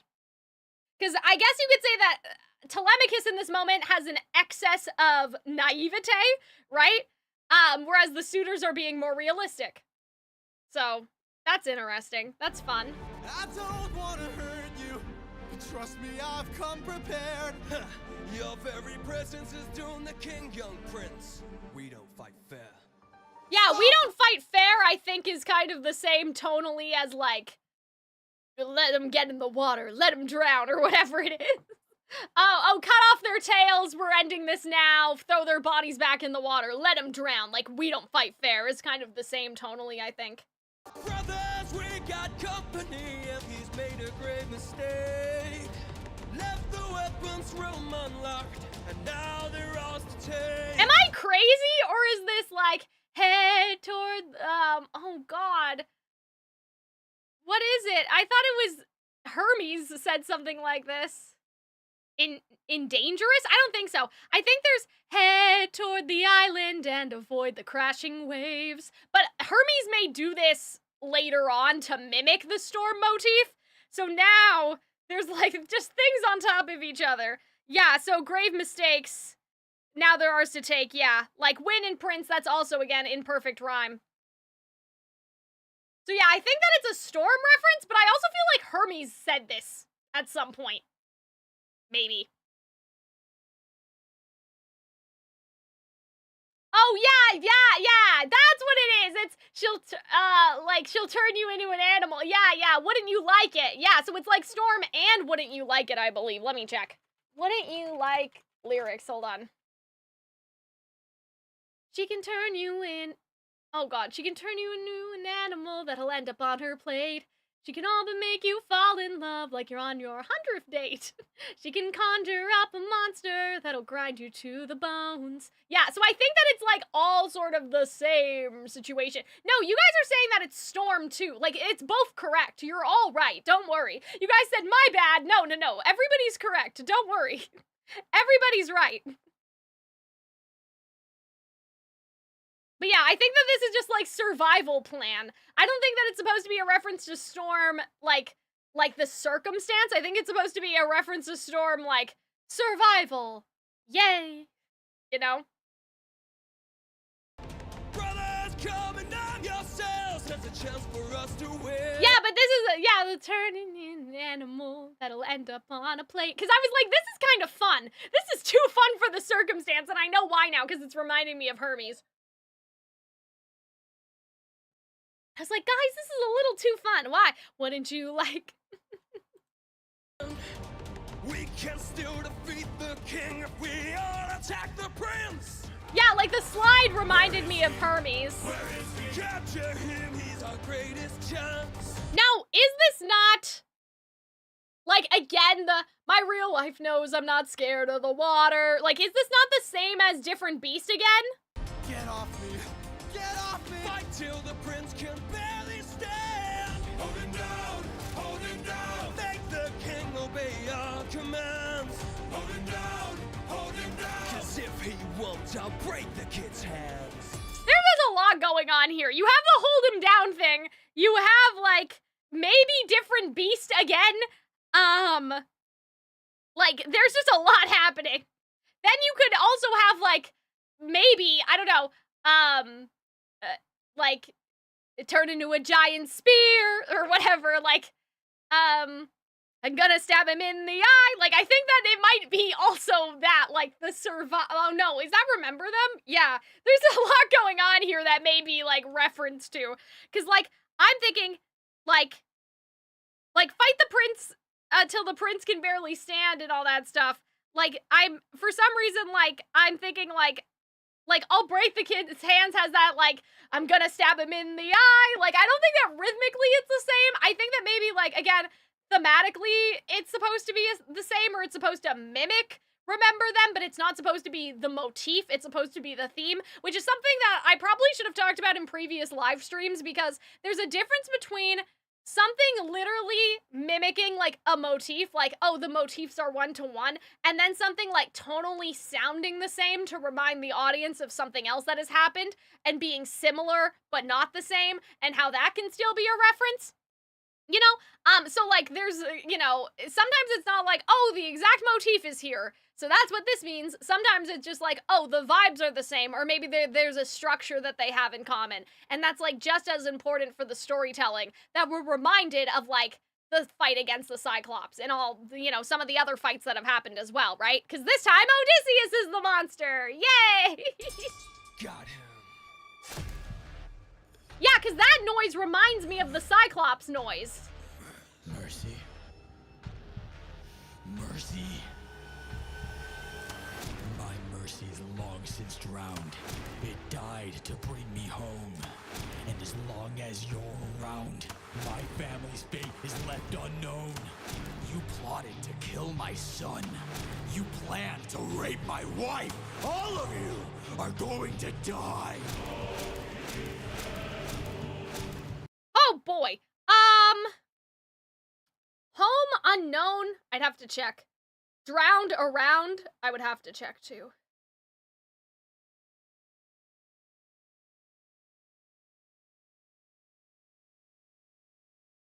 I don't think die rhymes with anything. In that whole sequence.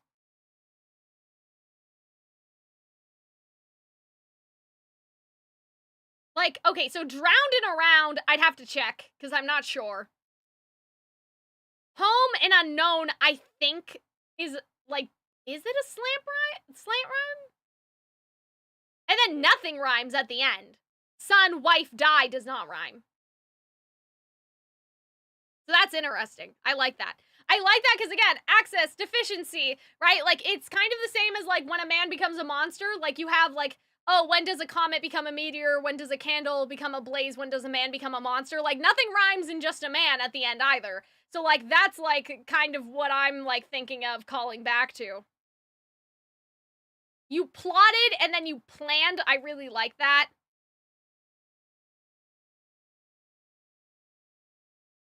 Yeah, I agree with you, Astral. That's something that I talked about earlier in the stream, that, like, I feel like that the reason why Antonius says take her love, like, it wasn't like a form of censorship, because obviously here we say the word. I feel like it was supposed to be that, like, Antonius thinks that love is like a commodity, or that love, even I would go as far to say that, like, love is just sex. And that earlier I had talked about, like, in, you know, even now today, like, in some cultures and countries and different places and religions and all that stuff, like, you know, even in the US, right? Like, certain denominations of, like, Christianity or whatever, right? Like, you're supposed to, when you get married, you are obligated to do wifely duties with your husband. And you can't say no to your husband, right? That still happens, like, today. We're still not entirely past that mentality, right? So I think that, like, with Antonius, he sees, if he thinks that love is just sex, right? And that's something that you are supposed to do with your husband, he thinks that if he's king, she'll have to do it, right? And so he sees it as, like, an object, like something that he is entitled to and something that can be, again, taken, right? Like a trophy. Or that, you know, he is, like, literally, like, entitled to it, right? But with Odysseus, he says it how it is. And so I like that they used the word, right? Because, that's something that personally bothers me. But I like that Odysseus used the word and then Antonius didn't. I think that that's a nice point. So it doesn't read as like, oh, they were trying to censor what's actually happening. I don't think that they did that at all. I think that it's a character choice, and I think it's an interesting choice. Yeah, I'm glad that he didn't shy away from it either. Exactly. For you guys that are just listening to the stream, chat said, I'm glad that Jorge didn't shy away with, like, saying the word. And so that's what I'm talking about. Like, I think that it's good that they just said it. Yeah, in terms of the rhyme situation, I think, like, that's interesting. I think that this also probably references, like, the look what you turned me into, look at what we've become, and, like, that whole section from the Vengeance Saga. But as I revealed in the stream, I don't listen to the Vengeance Saga very much, actually. So, I don't remember. But I think, like, look what you've turned me into. Like, I feel like that there's a connection in that somewhere. Where did the Google Sheet go? I'm gonna have to ask the people that were in the Discord server what happened. Because it's gone, and it's so sad, and it makes me sad. I want to know what happened to the Google Doc. You filled my heart with hate. All of you who have done me wrong. This will be your fate! Yeah? So this is still Odysseus chanting.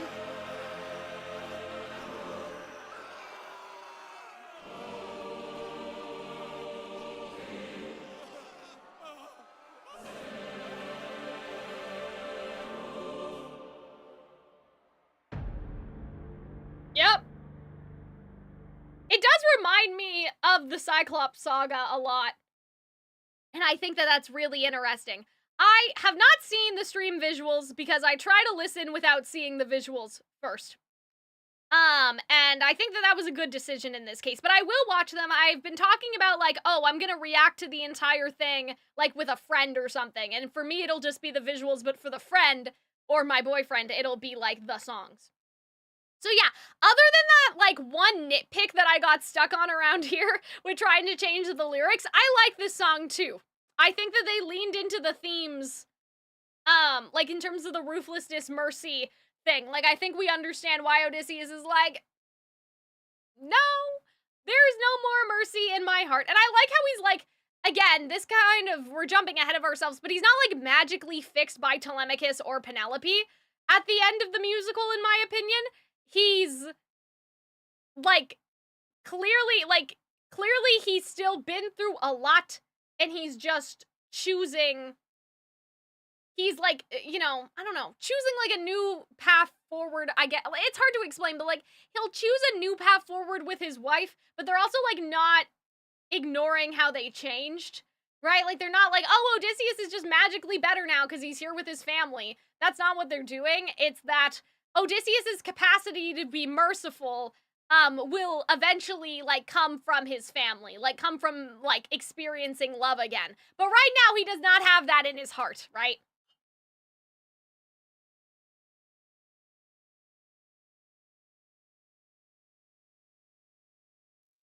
Hi, Arnold. Yes, it might be you. I don't know. I think it would be fun to react to this together. Don't you guys think so? And have Arnold react with us?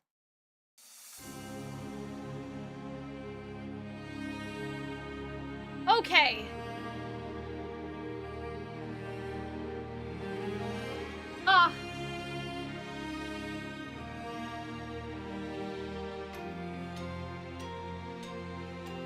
Legendary! Yay!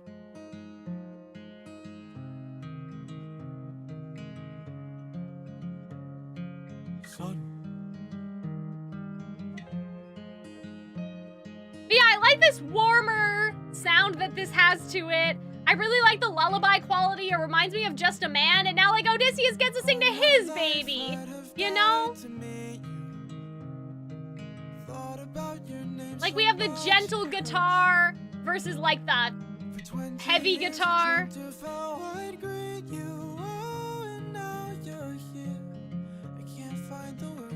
Oh, I'm so sorry. Somebody earlier asked what a slant rhyme is, and I did not answer them. So, like, a slant rhyme, or I guess I should start. A perfect rhyme is something like red and bed, right? Or like control and soul. Like, that's a perfect rhyme.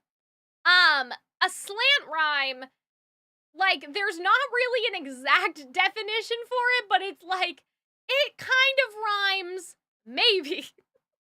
Or, like, you feel in your heart that it rhymes, but, like, does it technically rhyme? No, right? So,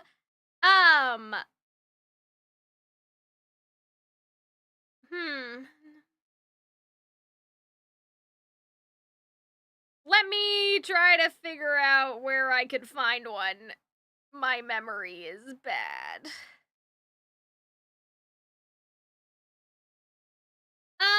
Let me check.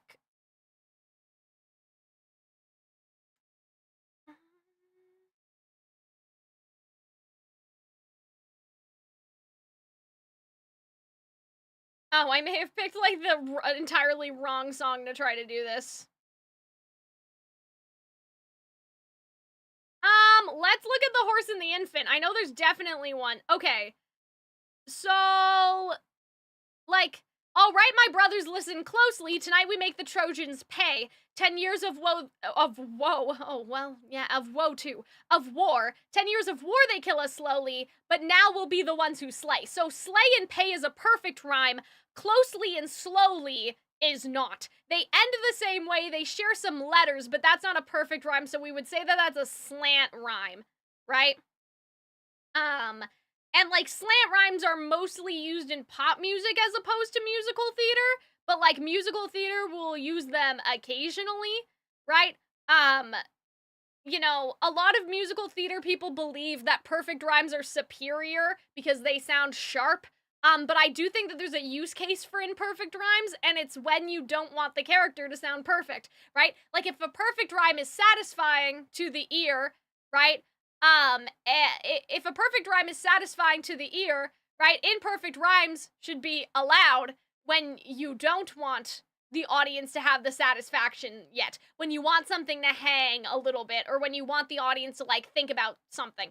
And so I see the use case for them, but usually, like, in musical theater, we don't often see them. I think that's because most people do it badly, but I think how I like, or how it is in the epic is, like, the most generous I have ever been to, like, imperfect rhymes, because usually I don't like them, but I've come to, like, learn about myself that the reason why I usually don't like them is just because they're bad. Like, most songwriters don't use them very effectively, but I think there are a couple cases in the epic where I'm like, you didn't need to do that. Why did you do that? You could have rhymed perfectly, right? But, like, most of the time I'm like, I'm actually okay with this. I actually like this. I would prefer this to a perfect rhyme, so yes, I hope that that explains. All my life I'd have died. And I agree. I like that headcanon that, like, now that he's with his family, he can be, like, gentle again. For 20 years I never never could outgrow you. I love outgrow you, like, get out of the, he could never, like, get out of the shadow of his father, in a sense. What your world must be if we're like each other. If I have your strength in me. All this time I've wondered if you'd embrace me as your own. 20 years I've wondered, for so long I felt alone. Yeah, the sound went off because I had paused it. I love wondered and wandered. I like that. That's cute. I like that. But yeah, I think about this. I don't know if you guys remember, but when I covered the Wisdom Saga, my only beef with Telemachus was that I wish he had a bridge where he did, like, the daddy issues, like, your father's a man who taught you who you are, but mine was never there. Like, I wish that they had done something like that, because it would have made this hit a little more, because, like, this sentiment is what I wanted in the other Telemachus song. So if we had a verse, like, what, you know, in theory, in terms of rewriting, what I would have done was have the bridge be in Telemachus' song, like, be within the motif, but still be like, I can't help but wonder what his world must be. If we're like each other, if I have his strength in me, all this time I've wondered if he'd embrace me as his own. 20 years I've wandered, for so long I felt alone. So what I would have done is, like, copy this section, I guess, and put it as the bridge in Telemachus' song, and put it in the legendary key somehow. And so I would have had, like, sprinkle some daddy issues in Telemachus' song, and then have it come back in this song, where before he was saying his, but now he can say your because Odysseus is actually there. You know what I'm saying? Also, don't worry about your bed, seducing you, Caden. The stream will be archived, so. Don't worry, about that. But yes, I love, like, the rhyme, the word before the word, the word before the word before the last word rhyming, so, like, outgrow and show. I like that. Oh my son, look how much you've grown. This feels like it's a just a man, like, when he's holding the baby reference. 20 years ago I held you in my arms, how time has flown. Yeah, I think Oh, Time Has Flown feels like it was, like, something else in, like, Just a Man, I don't know. Like, when he's like, oh, my son would be just as old as you are, or whatever, like, how could I hurt you? Like, I feel like it's in there somewhere, I don't know. used to say it'd make the storm clouds cry for you. I like this. Used to say it'd capture wind and sky for you. Held you in my arms, prepared to die for you. Oh, how time has Yeah, I like the cry sky die. I approve of I that. can only wonder what your world has been. Things you've had to suffer, and the strength you hold within. All I've ever wanted was to reunite. I like this. 20 years we've wandered. I like how it Today parallels you're to not each other. alone. My son, I'm Yeah, he did capture the wind and sky for him. He did make the storm clouds cry for him. He was prepared to die for him. He did do all of it. finally home.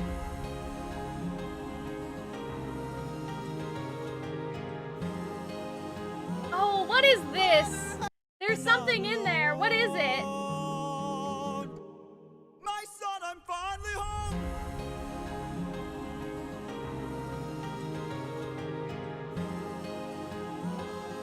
Father, how I've longed to see. Yeah, what's the motif in there? Is the motif supposed to be, like full speed ahead that he's finally home? Like, I'm thinking, like, we're up, we're off, and away we go. We go. Oh, God. You're not alone. Let me My see. son, I'm finally home. And away we go. I don't know.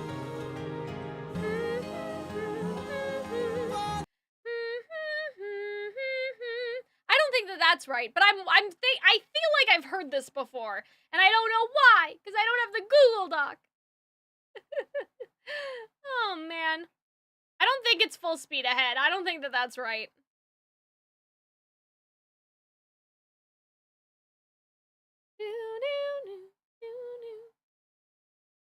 I'm sure someone will figure it out.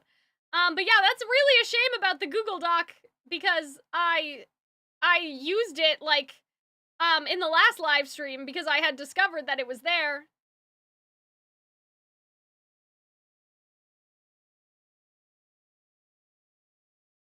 And so I'm like, where did it go? Where did it go? Yeah, maybe the Telemachus lullaby? Maybe? Like that we got at the end when Athena, like, sacrificed? Oh, wait, no, not there. In Thunderbringer.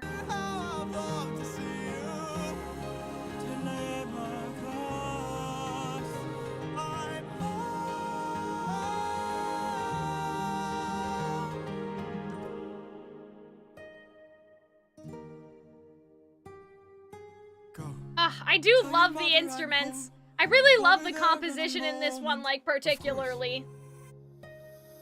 Yay, Athena! Yeah, wait a minute. Where did the chorus come from?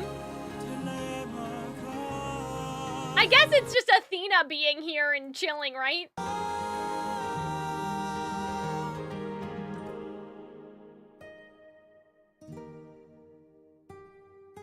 Go. Tell your mother I'm home. I'll be there in a moment. Of course.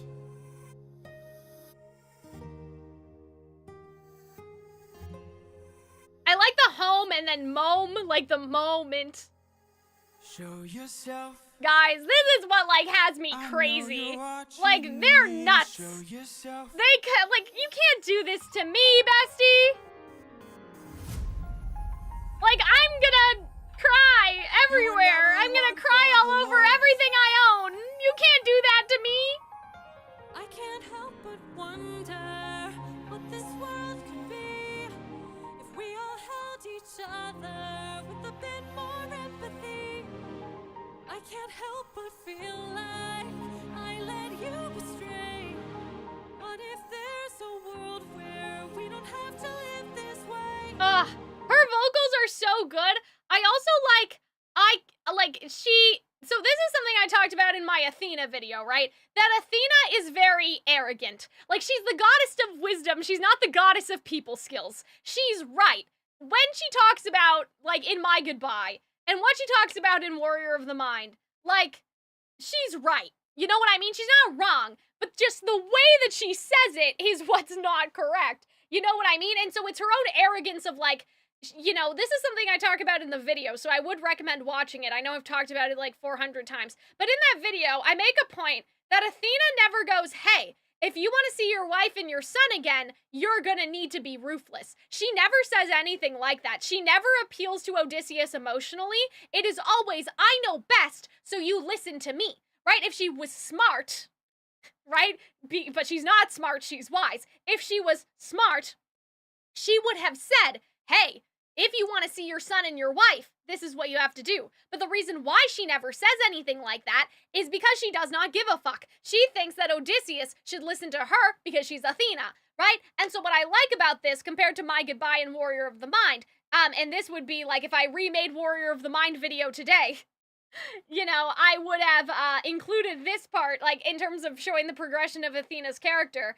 But she says now, I can't help but wonder. She doesn't know. She's not acting like she knows everything. So that shows her character growth, is that this time, she's admitting that she doesn't know, right? She's the goddess of wisdom, but she doesn't know something. And she's freely admitting that. Like, I can't help but feel like I led you astray, right? So she's acknowledging, like, it's a question, right? Before it's not a question, it's a command, right? Like, one day you'll hear what I'm saying, one day you'll understand. Or, like, even, like, put your emotions aside, like, and all of that stuff. Like, all the stuff she says, or, like, you know, you're a warrior of the mind, don't disappoint me. That's an order, that's a command, right? But this time, it's not a command. She is opening a dialogue with him almost as an equal. So I think that that's interesting, right?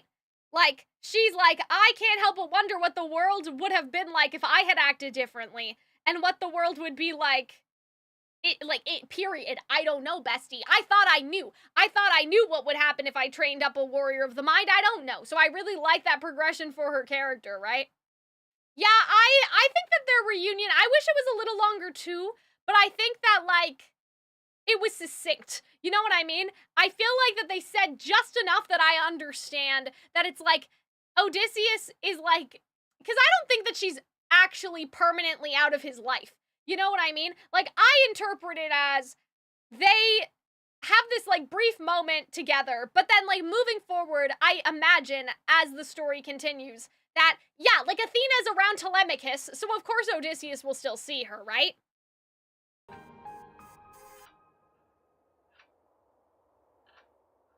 And I feel like what's bittersweet about this is that I think that she wants Odysseus to say, let's do it together, just like before, right? Like, I feel like that she wants him to be like, yeah, let's do it, right? But, like, what's bittersweet about it is that she's opening up for him to be like, let's, like, do it together, and Odysseus is like, no, I'm tired, which is fair, but I feel like that that's Athena, like, in her characterization right here. I think that right now, she does want Odysseus to say yes. Like, I feel like that this is where she opens the floor because she wants him to say yes, but then he doesn't. He's like, not me, though. If the world exists, not me. And I really like that. I like that because I feel like that they both understand each other because she says very well, right? So I feel like that this was like the offer that she was offering just now. Like, she was offering for them to get the band back together, basically. And so she's like, very well, like, I understand your decision, right? And so, I think that, like, this makes a lot of sense, right? And of course he'll still see Athena, right? Like, she's basically Telemachus' fairy godmother, and, like, probably his actual godmother, you know? So, but I really like it. I like the implications of all of this. World exists. It's far away from here. It's one I'll have to miss. Yeah. For it's far beyond my years. You might live forever, so you can make it be. But I've got one endeavor. There's a girl I have to see. And I feel like that this is interesting too.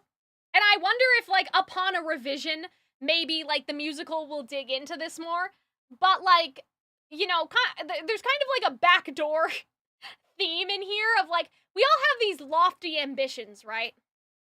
You know, I guess I'll get personal for a second. I don't mind. But, like, I had, like, all these, and I still have dreams, okay? I'm not saying that I don't. But I used to have, like, all of these dreams. You know what I mean? About, like, oh, I want to do this and I want to do that, and, like, you know, performing dreams, whatever. Like, YouTube dreams, all of that sort of stuff. But then, like, after my grandfather died, I don't know, I wouldn't call it a lack of ambition, because it's not. But I guess I just sort of realized, like, oh, you know, I would kind of be happy having a quiet life with my family and, like, being able to spend time with them, sort of thing, right? And so I feel like that what Odysseus, like, the sort of backdoor theme that they almost, like, put in here is this idea of, like, Odysseus had all these lofty ambitions. He wanted to change the world. He wanted to change everything. You know what I mean?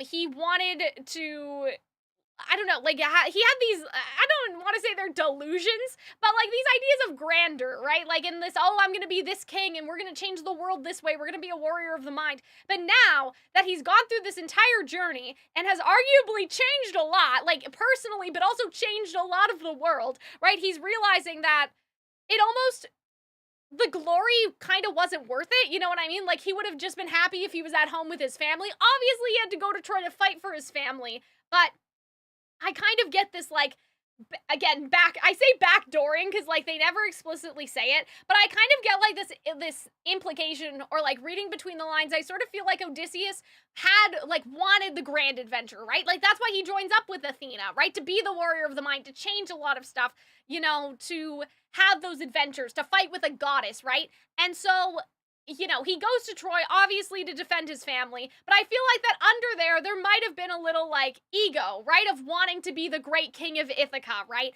And in a cut song, Odysseus talks about, like, his own father died at a very young age, and so he was, like, 13 and had to take the throne, and so, like, I don't know if that'll ever be developed more, again, if the musical does get, like, revised and new songs added, and, like, all of that sort of stuff, right? But that's something that I could see too, is that Odysseus thought what he wanted was adventure, but what he really wanted was just like life with the people he cares about. And that's how I interpret like this whole thing, is that Odysseus is like, you know what, like the glory is done. Like I needed to go to Troy, I needed to defend my family, but I had all these lofty ambitions of wanting to be this great hero.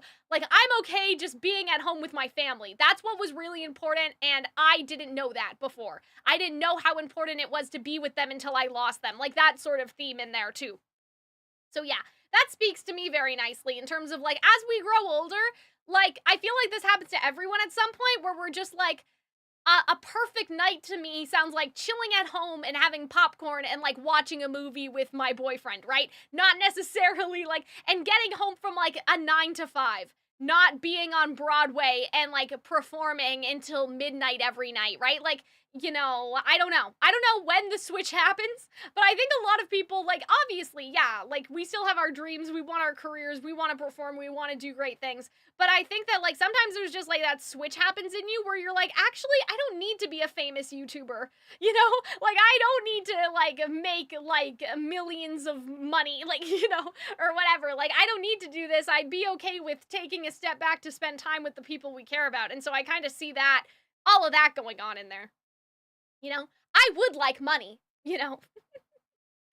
But I've kind of been like, I would like to do YouTube full time, but I guess what I've like abandoned, if you want to call it that, is this idea of like, oh, I'm gonna make millions of dollars and I'm gonna be this famous YouTuber and I'm gonna like make like a fuck ton of money and stuff like that. Like, I still like to do YouTube, obviously, because I'm still here and I made this channel only a year ago, so I'm still here, don't worry. But that's kind of what I get.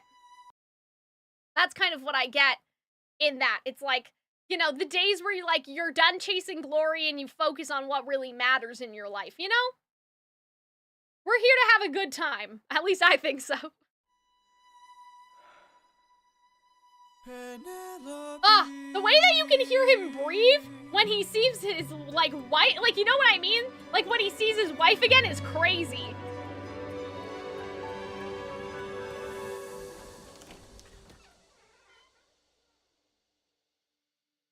Is it you?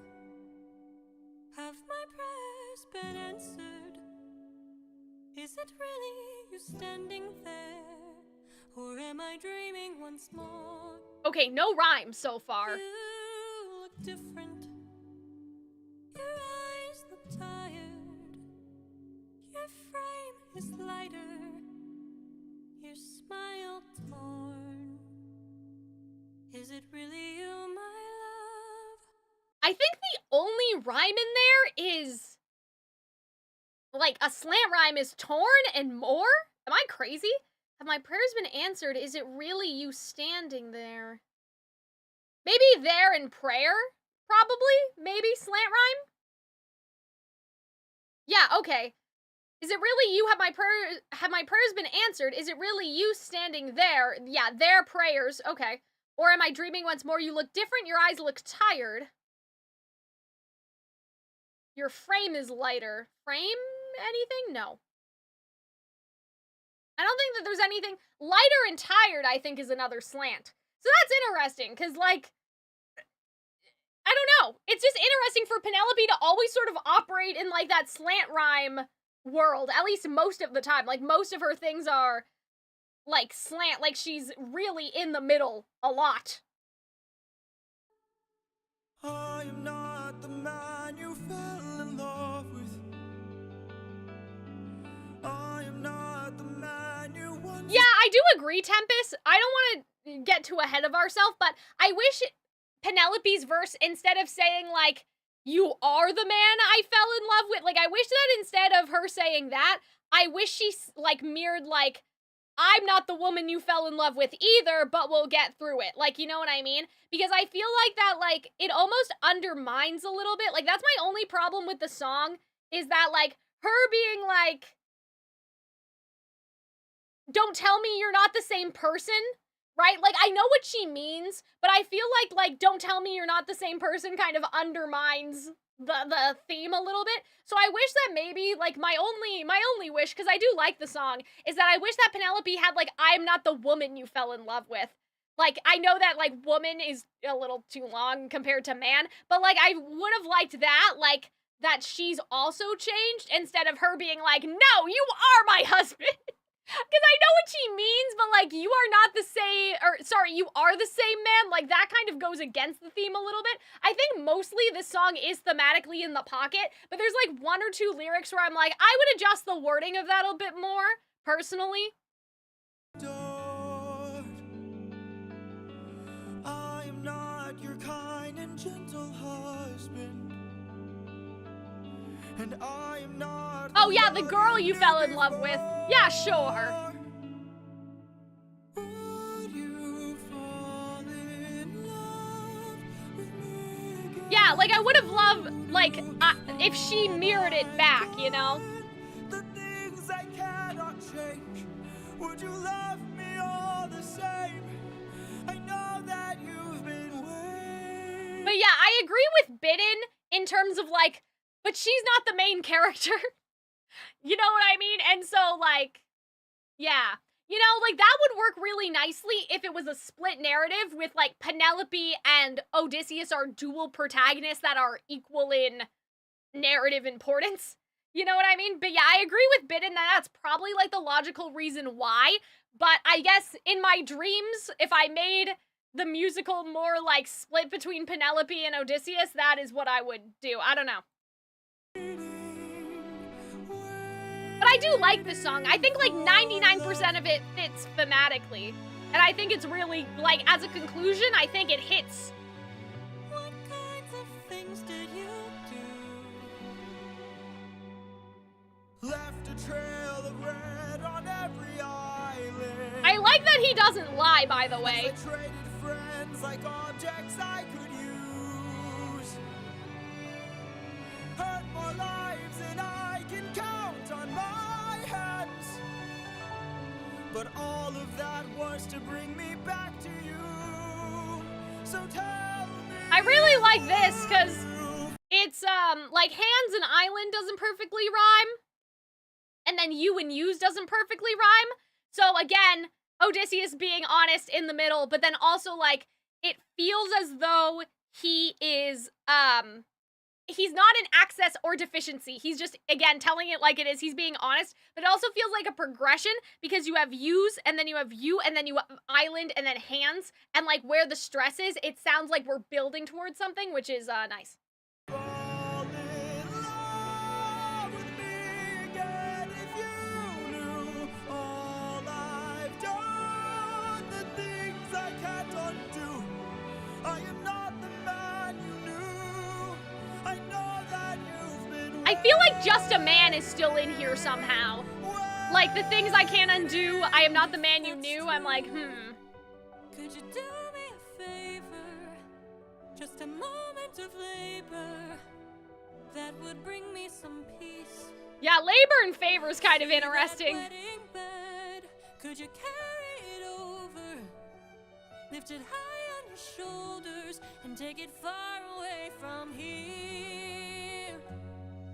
Yeah, see, so, like, here in peace doesn't rhyme, which is interesting, and carry it over shoulder. So we have favor, labor, and then we have over, and then shoulders. But yeah, I'm like, little cunning Penelope. Could you say this?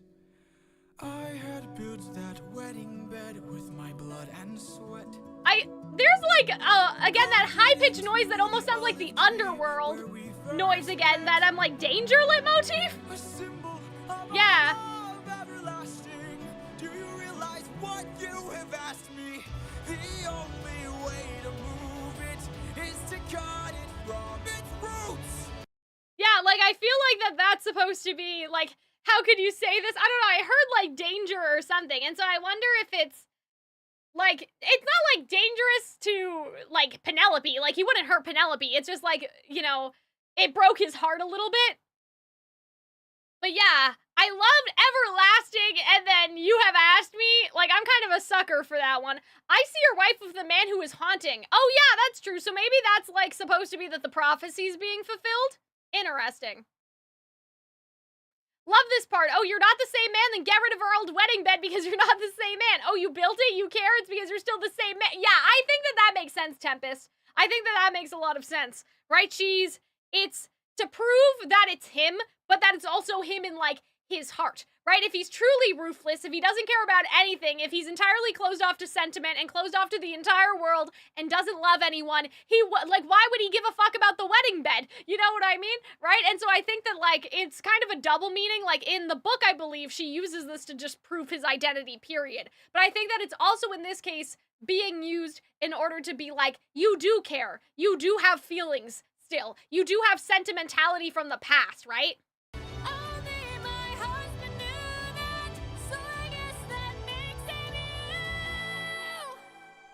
I love her line delivery there. There's a kind of raspiness, too, that, like, now she's allowing herself to be excited. I love over and over. That was nice. Okay. I need to talk about this. Thank God that somebody knew. So I will fall in love with you over and over again. I don't care how, where, or when, no matter how long it's been, right? So I have had, there's a song I really, really like, okay? However, there is a lyric of thriving in a scene where no one's ever been. And I hate that they did that because a vocal director should have been in there to tell them, no, scene and bean is the rhyme. So you can't pronounce it like bin, you need to pronounce it like bean. You know what I mean? Right? Thriving in a scene where no one's ever been, right? You can't say thriving in a scene where no one's ever been. So when I heard again, when, and ben, I was like, thank fucking God. Because I would have lost my shit if she said bean. You know what I mean? You can say it either way, but if it's part of a rhyme, you need to say it how the other one is, right? So they never should have done seen and been. Yeah. They should have done seen and been. So I'm like, thank God. Because every time I listen to that song, I'm like, guys, I love you, but I can't support that. I feel very strongly about it.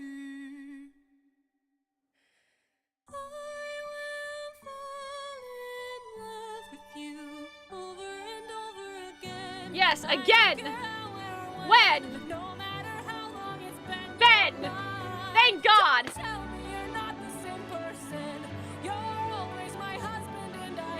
Yeah, I do like that she's angry. I do like that she's angry. She's not, like, begging. She's not, like, pathetic. She's, like, mad. I like that she's mad. We don't get to see women mad a lot in musicals. Like, we get heartbroken, we get lover scorned, right? But we don't usually get, like, you fucking idiot. So, I like you fucking idiot for this as the acting choice.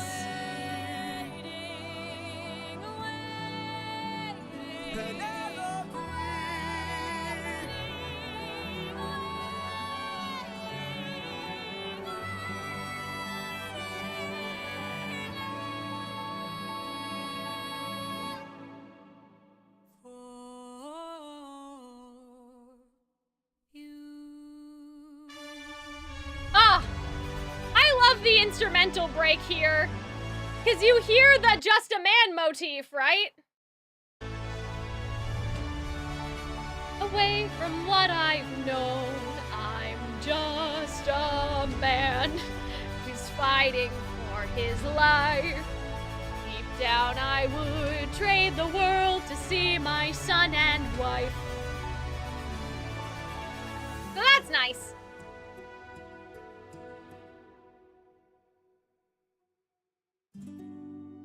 How long has it been? 20 years.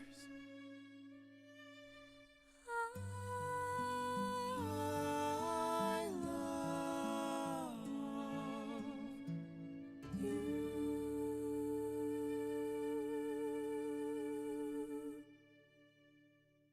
Okay, Would you guys kill me if I suggested that there should have been an open arms reference in here? I think that it would have been interesting if maybe Penelope said that she, like, would welcome him with open arms somewhere. Because that's the only thing I think this song is missing, is that, like, open arms is such a reoccurring motif. Like, you know what I mean? I think it is referencing No Longer You also, actually. I think that they're both in there. They're both stuck in there. So the only thing, I like this song a lot thematically. However, I think that because we need to wrap up the if this is the actual finale and we don't have like a curtain call song or something, like, because what I'm imagining is after the musical gets an adaptation, I am almost 99% sure, I would bet money, not a lot of money because I'm broke, but I would bet like an okay amount of money, right? A reasonable amount of money, maybe, right? That like Odysseus, that Jorge will rewrite the opening and the ending of the show, right? Somehow. So, I don't know if this will be the actual finale number, but if this is the end of the show, we need to somehow restate the themes of the show, right? I don't want them to do it too, like, I don't know. You know what I mean?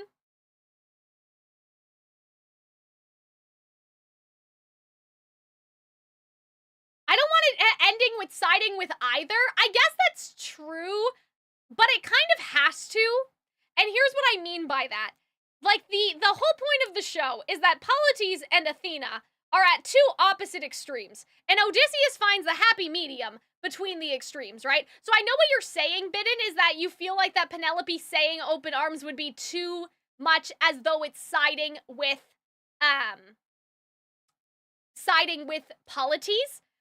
But I wish that maybe, somehow, I mean, well, no, we already have this idea that Penelope's like, you did what you had to do, which is accepting the ruthlessness. So I think that it would still be okay, because it wouldn't be siding with open arms if Penelope said, you did what you had to do, the ruthlessness was mercy, whatever, and then also, but now I will accept you from open arms. You know what I mean?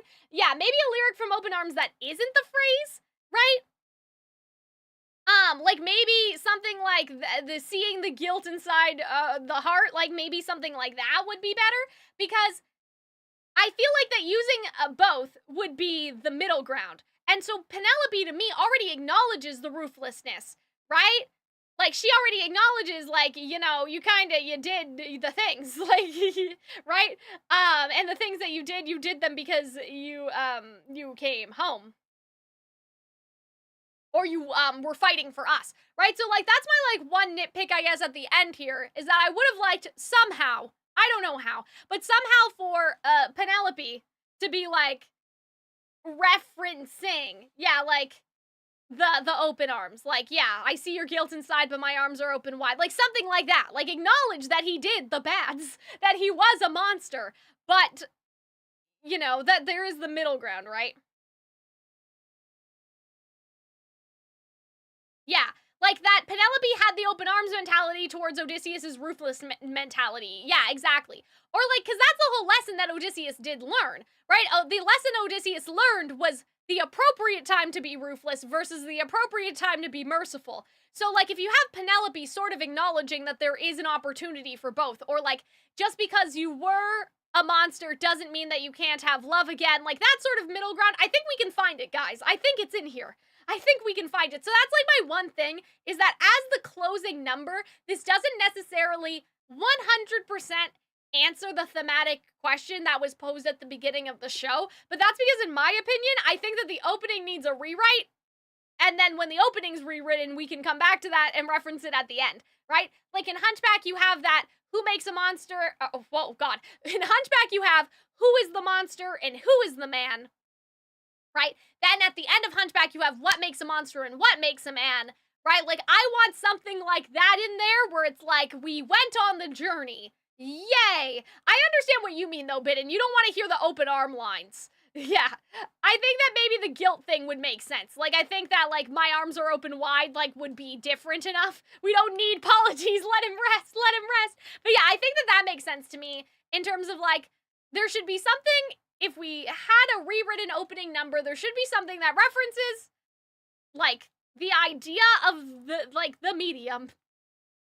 And then at the end, it should be like, the medium! Yay! But I don't know exactly how I would do that right at this, like, current second. So I feel like we're, like, 80% of the way there, but it's like, I kind of understand, though, because I feel like I said, this is a crack theory, but I'm almost, like, certain that they are gonna rewrite the opening a little bit. So I feel like that, like, Jorge can't rewrite this because the thing that he needs to reference doesn't exist yet. I feel like that even he may know that, like, the Horse and the Infant opening is not necessarily the opening that will be, like, in an animated movie, or, like, if this were on stage or something. You know? So I think that, like, it makes sense why right now we're only 80% of the way there, because how can you write the ending if you don't know what you're gonna rewrite for the beginning yet? You know? This is gonna make you bawl, guys. Like, we've listened to all the songs once already. We've already cried, don't worry. But yeah, I think that, like, we need something to set up the Horse and the Infant, and then we can close it, like, with this, you know? Yeah. Like, I don't want them to, like, I don't want them to rewrite too much, but I think the opening at least needs to be rewritten, and then that'll make the closing, make a lot of sense. So yeah, I feel like now going through the entire show, like, let's just now do this again, right? Let's take a look at this. Right, all the songs we listened to. What are you suggesting for a rewrite for the opening and the ending? I don't know. I don't know how to do it other than, like, that Hades Town, or, like, we are the muses, right? Like, something like that. Like, I don't know how I would do it. Basically, what I'm trying to think of is, like, we need an opening number instead of, like, getting into the battle, like with the Horse and the Infant, and the opening number needs to somehow establish what the themes of the show are going to be. So yeah, I don't know. I guess it would be, like, a new opening number, I guess.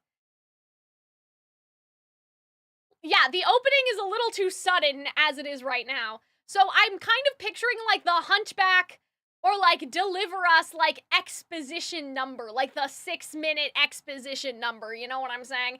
I kind of think, like, something like Deliver Us may actually make some sense. Because if you have, like, the entire point of Deliver Us is that the people are asking, like, for the savior to deliver them to the promised land. So, and then Moses does it. That's the whole point. That's the whole point of the Prince of Egypt, is that Moses does it. He delivers them, right? So, like, you have the thematic question come full circle. I guess with the epic, what I would do is, like, still start them in the war, but then have the idea of Warrior of the Mind come in at the beginning. Like, oh, we need a Warrior of the Mind to deliver us, basically. Not use that exact language, but I would do, like, the world needs a Warrior of the Mind to da-da-da-da-da-da, right? Like, you know, almost in a prophecy sort of way, right? And that we think that it's gonna be Odysseus, and, like, we need a Warrior of the Mind. Who? Who will be the Warrior of the Mind? What does that mean? Yay, right? And then we can get into, like, the Horse and the Infant, and, like, see Odysseus, and we think he's the Warrior of the Mind, and, like, what that means, right? So then, at the end, it'd be like, Warrior of the Mind, we have found out. Like, we have found out what it was. Start with God Games. That's nuts. I don't think it's, like, a bad idea. I'm just like, that's crazy. You know, I think that that's a crazy idea. Like, that's really interesting. I disagree with Telemachus being useless. I think Telemachus is important. Like, he's important. They just need to give him a bit, like, they need to sprinkle some more, like, daddy issues in there. Like, they just need to sprinkle some more, like, daddy issues in that song, and it would be, like, very important, actually. Because, like, now seeing the full musical, I feel like the thematic question is, what is a Warrior of the Mind, and what does that mean, right? And so, by introducing Telemachus, the answer is that a Warrior of the Mind is not like Odysseus. It's the golden medium between, like ruthlessness and mercy, and Telemachus can be the warrior of the mind. So if you set up the show at the beginning with the warrior of the mind question, the answer can be Telemachus. And the answer being Telemachus will make more sense if you go back to Telemachus' song and add a bridge where there are daddy issues. You know what I mean?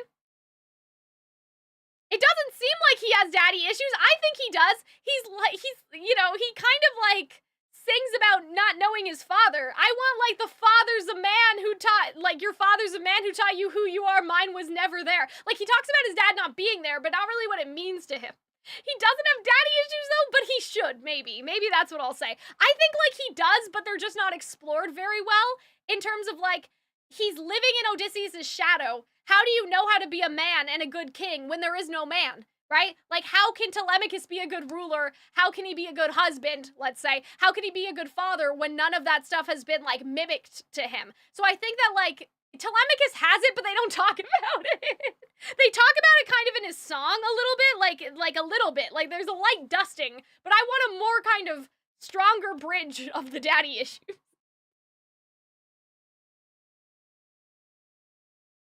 Yeah, I think that that makes sense. It could be from Athena's POV. I thought I needed a warrior of the mind like this, and then at the end she can be like, and I actually needed like that, right? And so I think that that makes sense. That makes sense to me, that Athena would pose the question of like, what is a warrior of the mind?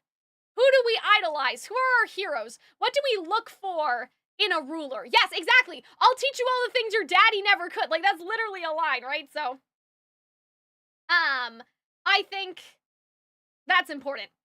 Oh no, I'm not trying to say he's angry. I'm not trying to say he's angry that Odysseus isn't there. I'm just saying, like, he's sad.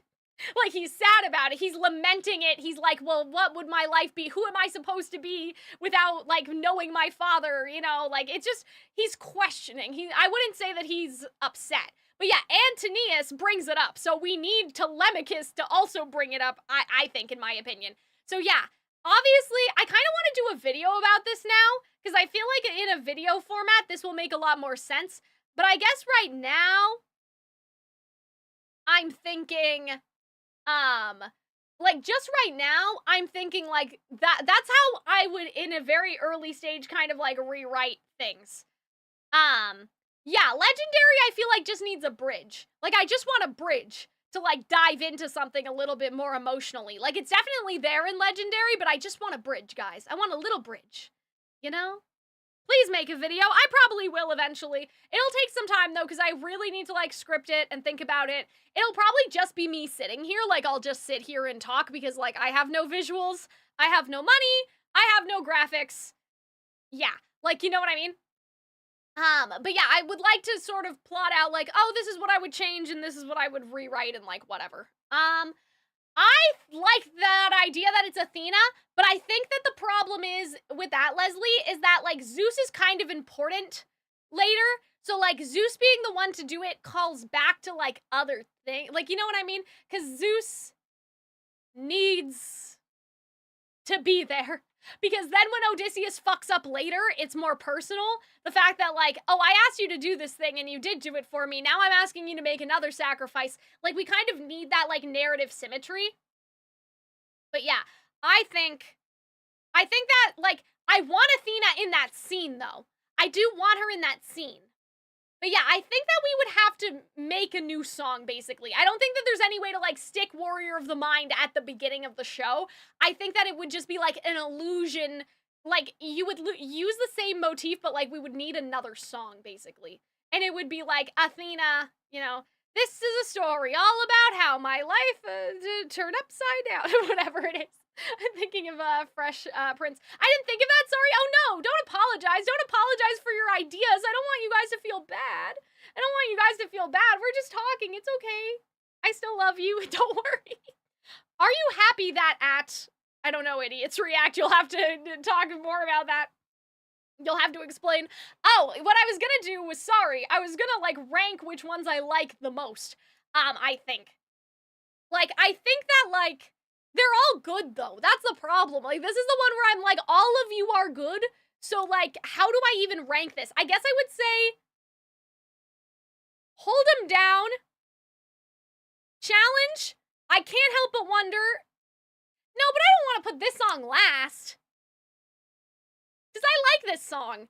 But, like, I guess when I say, like, ranking them, it's like all of them are basically, like S tier, and then some of them are an A. You know what I mean? I guess maybe I'd put Odysseus last, and then put Would You Fall in Love? Hold on. So I think it's Hold 'Em Down, then The Challenge, then I Can't Help But Wonder, then Would You Fall in Love with Me Again, and then Odysseus. But I like all of them. There's not really, like, a major, like, during the Cyclops, oh my god, during the Calypso thing, we were here for, like, an hour rewriting Calypso's song. Like, we were here, like, we were in the trenches, you know what I mean? And so I feel like that, like, now I feel like that this stream was pretty positive, all things considered. I was like, yeah, let's go. This is fun. Like, I was, you know, and usually I do stay positive in general, but, like, I remember Vengeance Saga, like, we were in the trenches, guys. Like, we were rewriting a lot. I feel like in this case, we did not have to really rewrite that much. And yes, I am happy that Athena made one last appearance. I'm glad that she's not dead.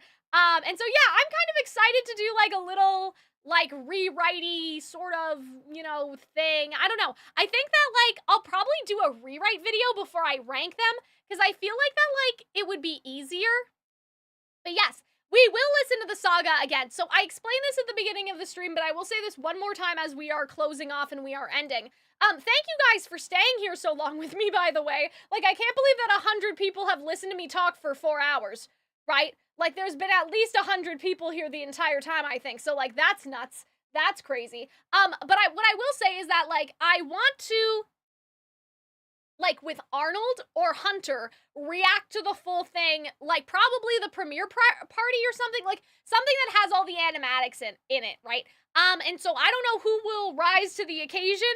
I think I'd have more fun doing it with Arnold, because I feel like Arnold is a bit more expressive sometimes than Hunter is. And so I would like Arnold to do it. But I did ask him, and he was like, not because he doesn't want to, but because he's like, that sounds like work. And I'm like, it is work, but, like, would you do it for me? Would you fall in love with me again? You know, so yeah, maybe I can peer pressure Arnold into, doing it with us. I did like the Vengeance Saga react. I just think that, like, that it wasn't, like, my favorite, if that makes sense, or, like, I don't really go back and listen to it, so, like, in the moment, I think that, like, I liked the songs as they served the plot, but, like, I think just in hindsight, like, it's kind of more of a hindsight thing. Like, I still like it. I like what it did, but I really like this one. Like, I really like this saga. I feel like it's so clean. Like, I feel like there's no problems. I guess, yeah, like, just with, like, Vengeance Saga, I was like, there are clear problems here. Like, we need to do something. I was like, we need to fix this, right? And so, with this, I'm like, other than, like, what I'm talking about with the thematic, like, ending and beginning, like, which is not really, like, the Ithaca Saga, that's just something I've been thinking about, like, forever, you know?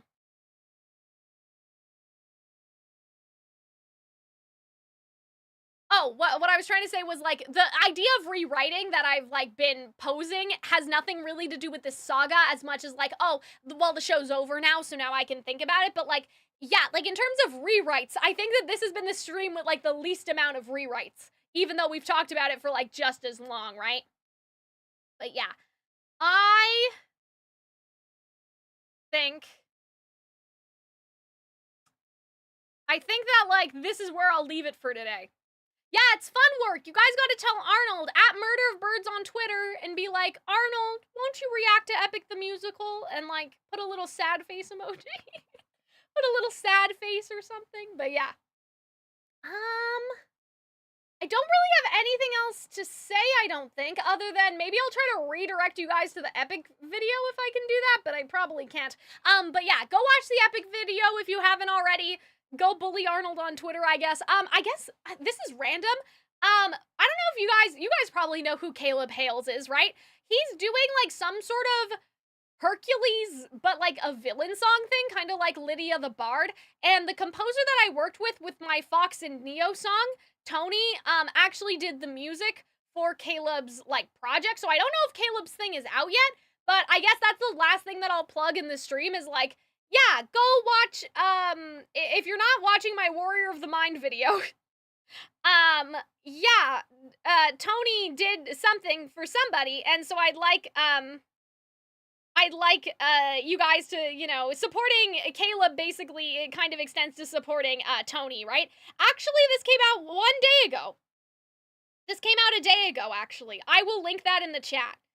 Yeah, because I have to email Tony back.